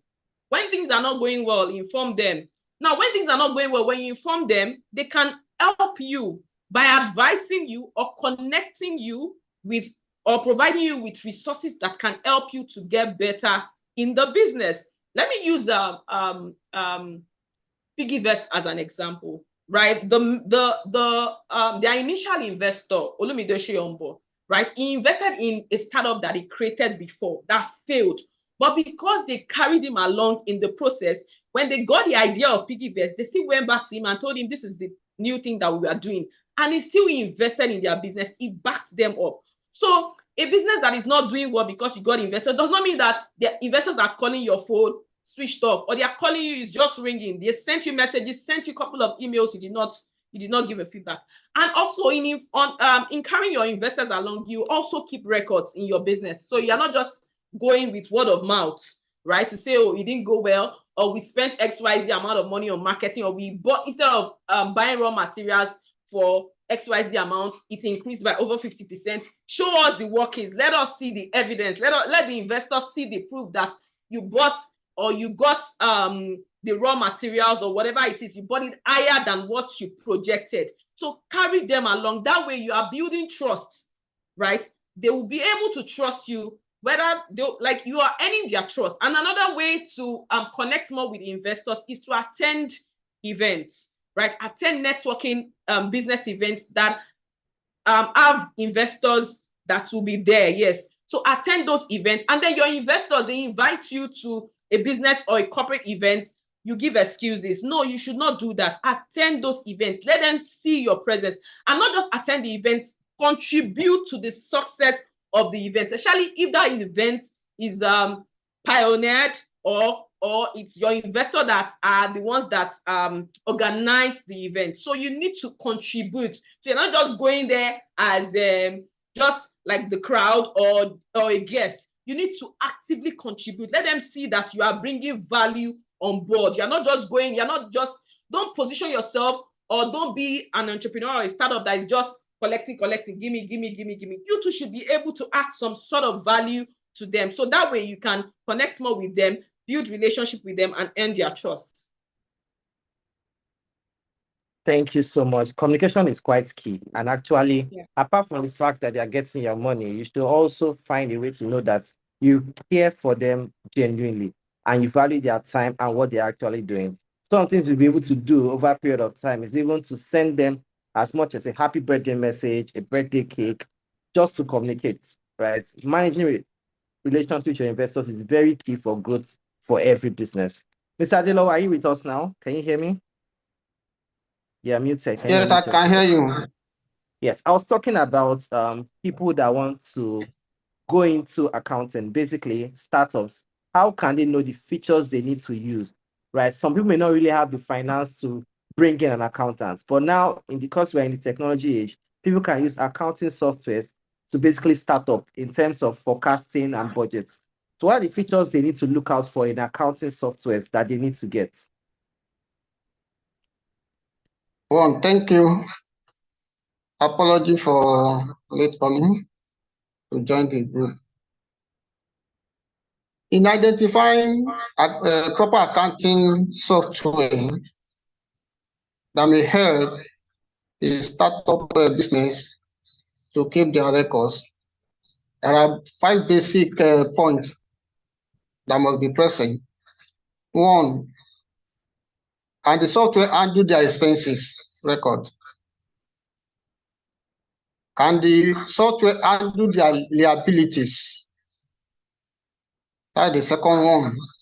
Can the software handle their equity in terms of shares, allotments, receivables, and all the rest?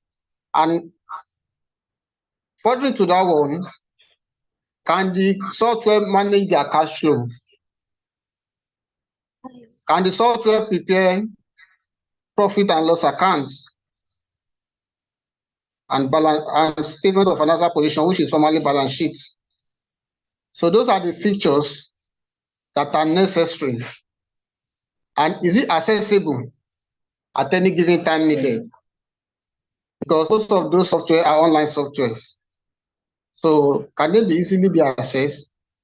And what is the integrity nature of the information on that software? I think is also very, very important. Those are the primary features that any startup business should look out for in accounting software to keep their records on their behalf.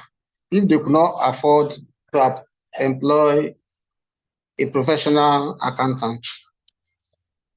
Thank you.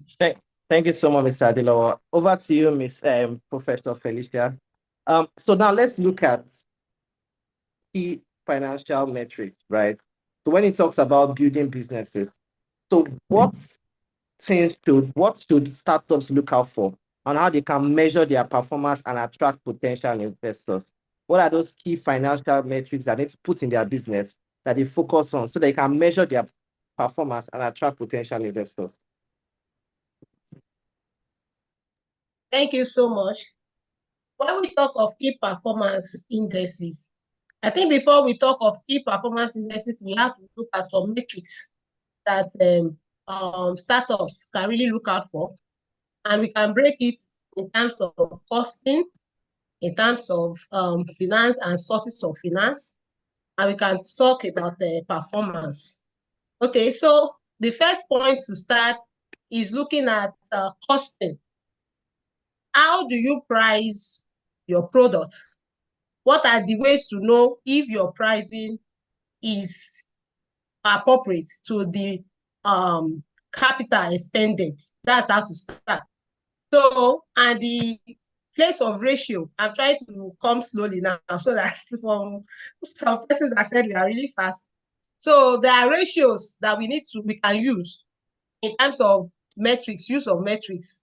And these metrics are what we can now scale up to a point where we can now be talking of key performance indices. So the first one is how liquid is your business?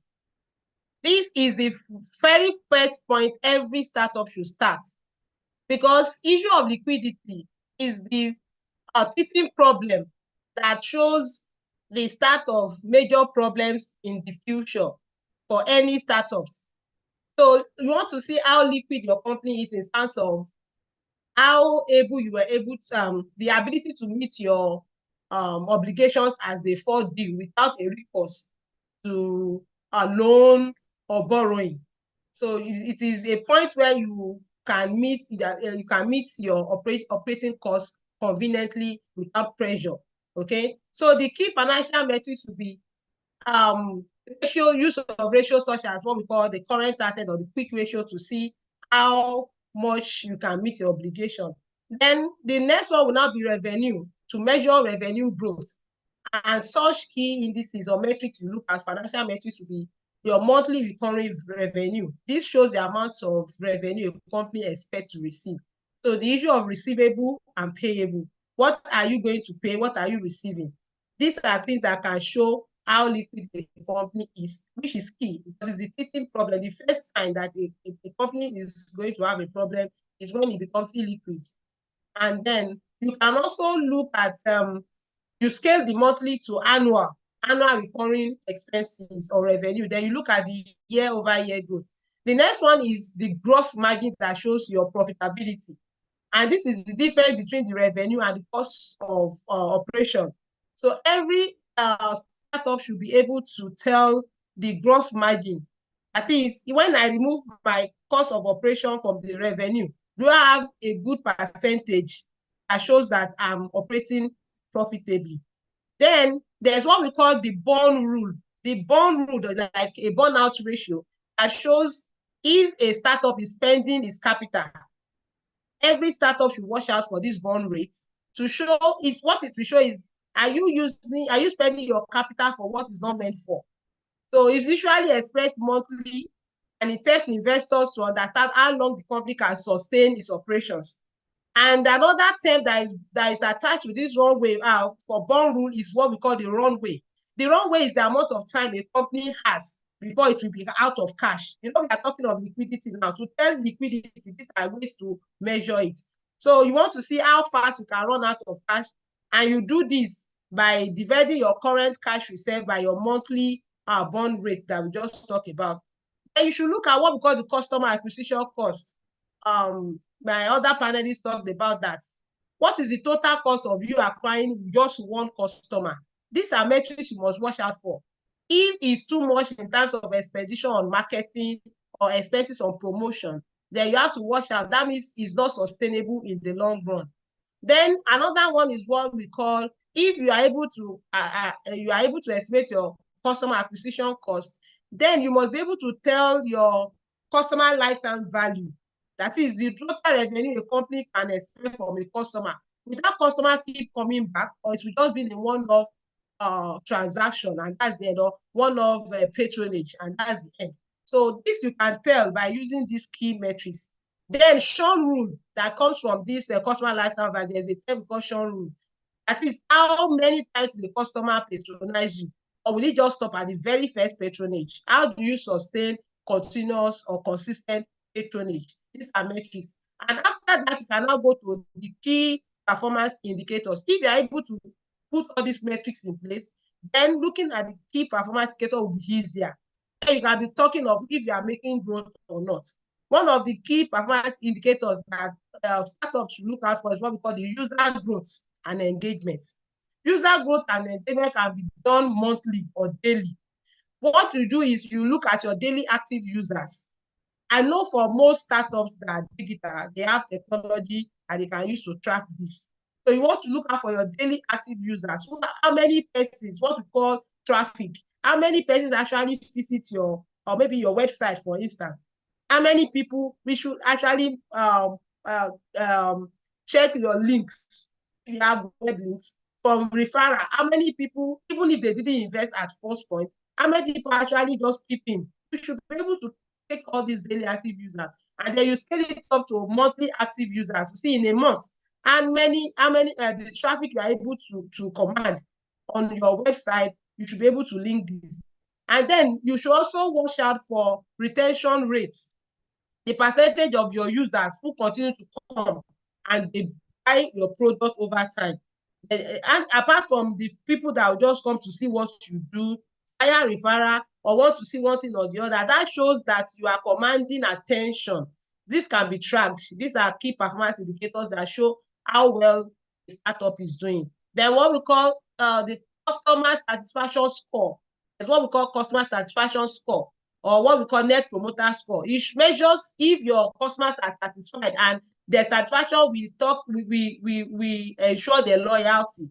So if your customers are satisfied, it's a metric you can actually carry out to show if they are satisfied, and then you can be assured of their loyalty.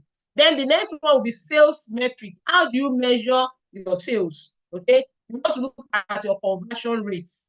The conversion rate talks of percentage of your prospects that are converted into paying customer. You know, you separate your prospect from your paying customer. Your prospect, you might be pursuing a prospect for months, and they don't become a paying customer. So your conversion rate look at how fast you are able to convert a prospect to a paying customer. So this is a key indicator. And then for sales metric, you are looking at the average revenue per user. Looking at your total revenue, you want to see at the average of that revenue per your user. So that can tell you if you are spending too much over one customer, or it can be spread about. Akita said something yesterday. You don't have business pursuing one customer that is not ready to play ball. Even if that customer is a prospect, but he refuses to do anything, so why wasting time on that person? 2 or 3 other customers that can be a paying customer might have just passed by. So you must be able to attach time. So when you talk of revenue, it's not only about money. In terms of there's one part they say time is money. The time expended is revenue for every startups. So you should be able to measure what should be the average time spent per user. These are key performance indexes for sales. Then for market penetration, these are another key performance indicators that startups must not joke with. Market penetration wants to show percentage of the market you are commanding. In the real estate, everybody talks about Dr. Stephen Akayon. Any player in an industry that is known is the knowledge of that, or the fame that company is commanding, is all about the percentage of the market that I've been able to garner. What is the percentage of the market? How recognized are your products in the industry where you operate, on the space where you operate? Okay, so the extent of which a product is recognized and used by your customer in specific term compared to other potential in the market shows a key metric that you should use to judge how good you are. You should be able to tell if I'm commanding 10% of the market or 25% of the market. And then if you are commanding 5%, how do you go from 5% to 10%? So these are key performance indices that you must watch out for. And then the last one will be the product development and innovation. You keep innovating. If you don't innovate, you stay at one point. When we talk of the metric on market penetration, the only reason you can grow from, maybe when you started, you saw that you are commanding 5%. The space of growing from 5% to 10% will be determined by how much of innovation and product development techniques you have in terms of the use of technology, product launches and updates. Okay, it can tell the success of new product, the launches, your update of existing products, and then your operational efficiency is something you watch out for. The people and the talent that you are maintaining, how efficient are they? You can know this by the operational margin. This is the percentage of revenue remaining after you have deducted your operating expenses. These are key metrics that show how efficient your operations are. And your employee productivity is key. Okay, and this is about the profit generated per employee. Dr. Kisal said about motivating your employees, rewarding excellence and all that. These are key metrics that you can use to even know who is doing well, who should be rewarded, who should be motivated. Thank you. I think I'll stop here. Thank you. Thank you so much. You've even answered my next question I needed for you, but that's fine. I think we're good to go. So as we wrap up, I'll just ask each of you 1 or 2 questions, and then we'll end it up. Mr. Adilowo, are you there? Sir. Yes, please. So first question I have for you, you spoke about accounting softwares and features. First question, are there some that you can recommend people can use? That's one. Number 2, now talking about people that are starting up business in terms of compliance, financial compliance, what are the things they need to look out for in their businesses that they can make sure that they are well in line with regulatory bodies, maybe in terms of tax, maybe in terms of filing, maybe EFCC? What can they do in terms of finance in their company that will make sure they don't get into trouble with regulatory bodies? Okay, thank you, sir. Actually, there's a lot of so many accounting to recommend because of the nature of financing business. I would recommend Zoe accounting software because For certain level, you can get it for free, which will reduce your cost. As we know, finance is key. So, and Zoho has a lot of opportunity that any startup business can adopt and make use of. Inventory management, cash flow management, operational management, and the rest. So it can easily be used to start a business and you get a good result. In terms of compliance, for any new business, the first thing to do within the 60 days of commencement, you need to register for tax. Both the states to accommodate your individual and enterprise transactions, and the federal inland revenue to accommodate the corporate tax, like withholding, company income tax, educational tax, and all the rest. So that is the first step. The second step is to activate the tax promax for you to have a tax profile for your business, because now most of the activities of the tax authorities are now digitalized. It's online. So you don't need to necessarily go to the office to perform your responsibility in terms of compliance with tax. So activating the tax promax will enable a startup business to file one monthly VAT, to file for your withholding tax, and after a specific period of time, you file for your company income tax. That is second one. Thirdly, there's another regulatory body that are more important, provided the staff strength, based on the staff strength of the organization. If you have between 1 to 3, you may not register for them, but immediately you started having 3, 5, there's some that you need to register for. For example, safety of the employee are very, very key, and the federal government is not joking with that. So federal government created an agency called Nigeria Social Insurance Trust Fund, NSITF. So if you have minimum of 3 staffs or 5 staffs, you must register for that particular agency, within that particular agency. For you to pay minimum of 1%, is 1% of your employee costs that you pay to the NSITF to cover the damages that may happen to staffs in the course of their day-to-day activities. For example, if there's an accident as a result of the operation, NSITF will be the one to continue to pay the employee, to keep the employee afloating up to the period that the employee is no longer in existence, that is, till death comes. Another agency for compliance is ITF, Industrial Training Fund. It's also 1% of employee costs, but that one is annually. So it's annually. So in addition, there is a PENCOM, because although for the PENCOM, the minimum employee required is mostly 15, but the employer may likely register for them because the future of any employee is also important. PENCOM administered through pension fund managers. For example, we have a lot of pension fund managers. One of them is IBTC.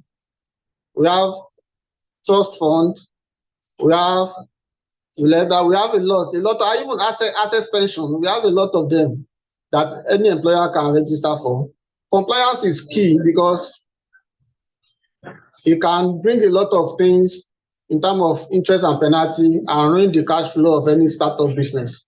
In fact, it can create an unnecessary image damage for the organization because, for example, if you are not filing regularly and there's a best of judgment assessment that is beyond what the company can provide as a result of inability to defend the position, the company can be sued.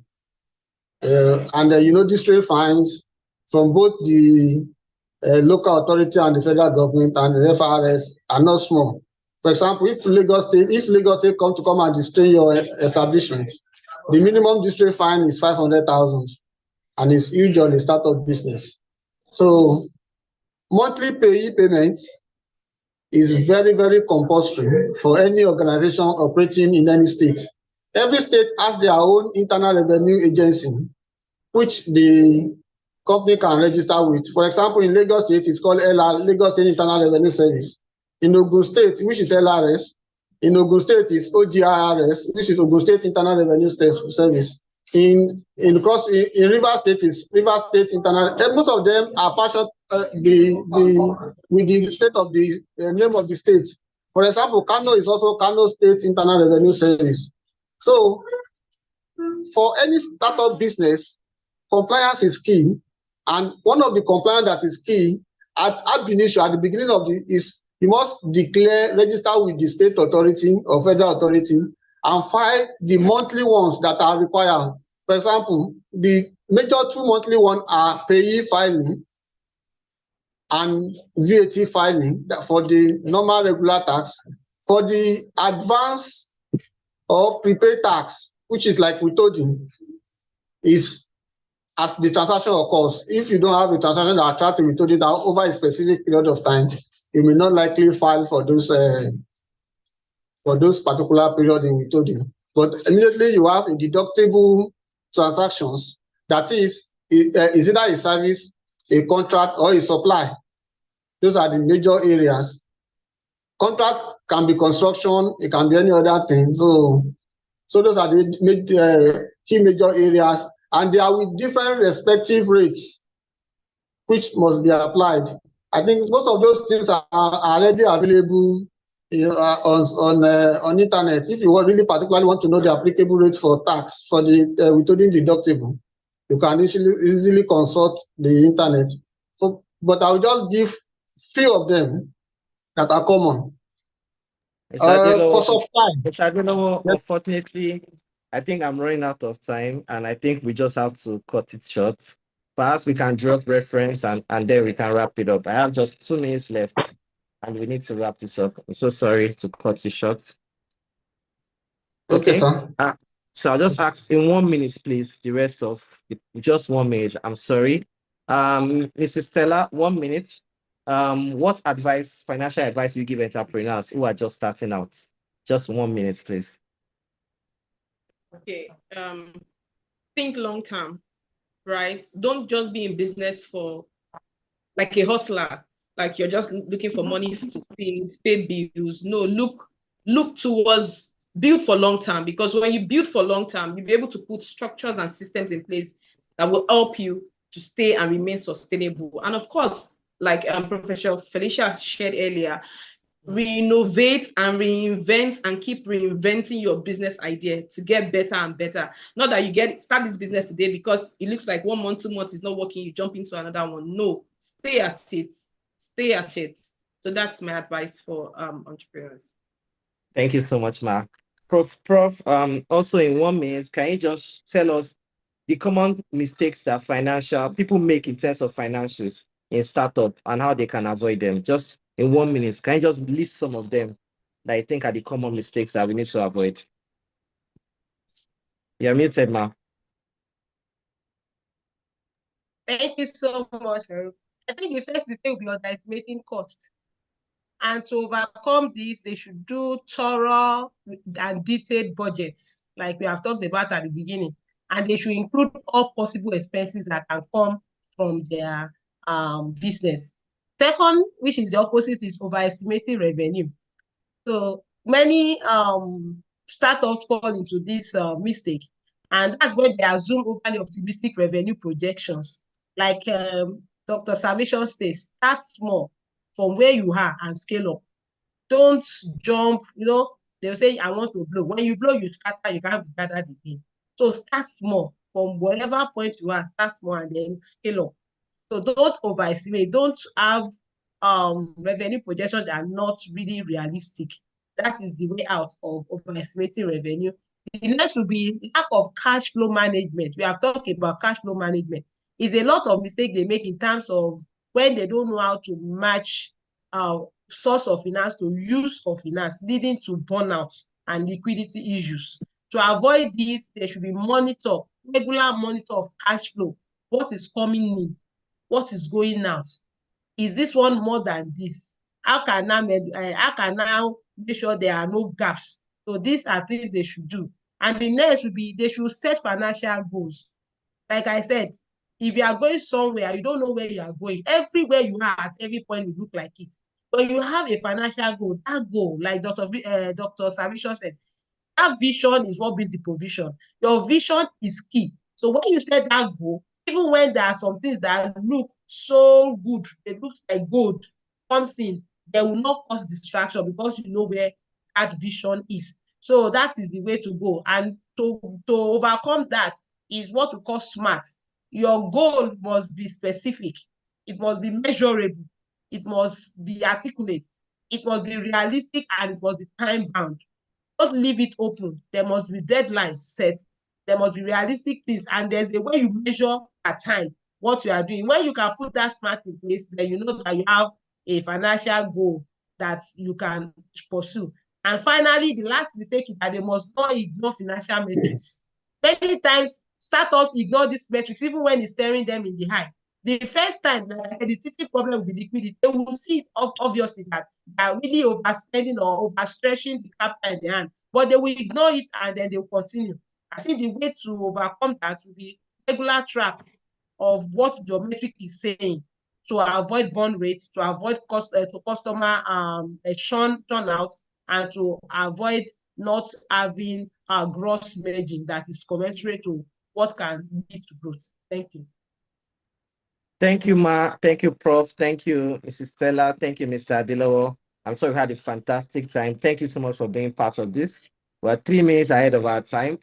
Unfortunately, if I give every one of you mic, you can talk for 1 hour to 2 hours. But I'm sorry, maybe it's only 45 minutes. Thank you so much for your time. Over to you, Mr. Barry. Thank you very much, Professor Omowumi Olokoyo. Thank you very much for your time. Mrs. Stella, Mr. Adilowo, thank you very much for the very enlightening and knowledge-packed information given to our audience. We appreciate you. We know that tomorrow will be better than today, and we look forward to having a better tomorrow. Thank you, every one of you. I appreciate you, and thank you for this support to make this program a very huge success. And then to my distinguished audience, thank you for staying on from 1 p.m. to after 5 p.m. Nigeria time. We appreciate you. One more thing you do for me before you leave the call. Do your testimonial. Tell people how wonderful this program is. Share that testimonial across all your social platforms and tag Stephen Akitayo Foundation platforms as well as GTEx Holdings platforms. Share the good news. I want the number in this room to be 3 times what it is today. Okay? So promise me, guys, that you will do that. I trust you. I trust you. Thank you very much. I appreciate you. Please don't forget to register for our course, Business Sense. The link is there. Click on it, fill the information, and we'll give you the details shortly.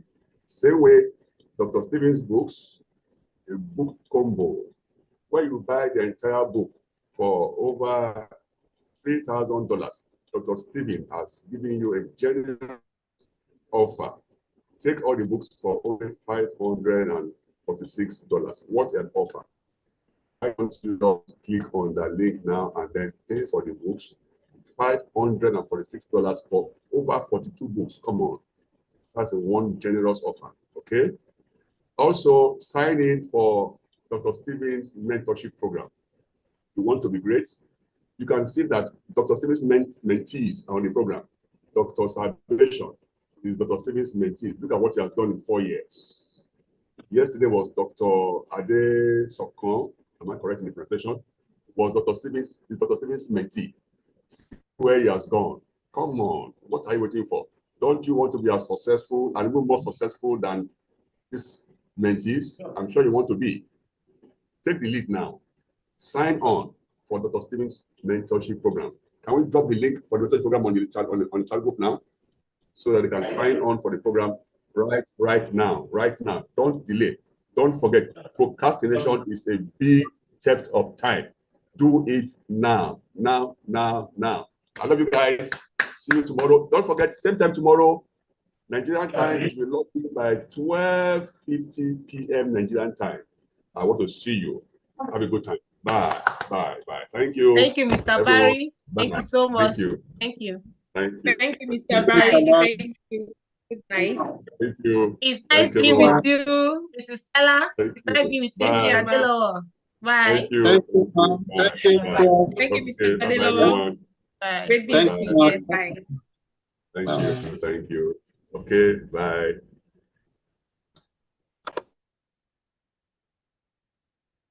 In the world's foremost online wealth university, learn how to build your finances through several profitable businesses.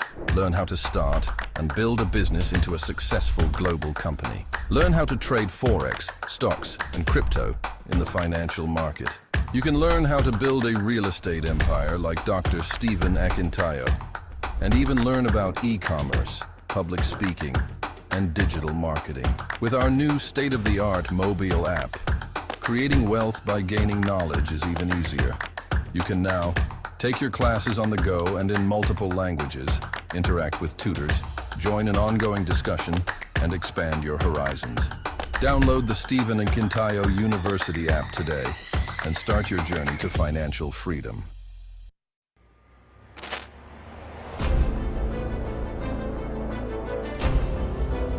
Failure is actually quitting. That something didn't work does not mean you failed. You have only now failed when you what? When you quit. When you say, I'm not going to do it again. This is a wealth revolution. Global Wealth Festival is back again. Now in the USA. This is for $1 million masterminds only. You send too much. You are too shy. You are too shy for success. Today I found the event really informative. Privileged to be able to glean from.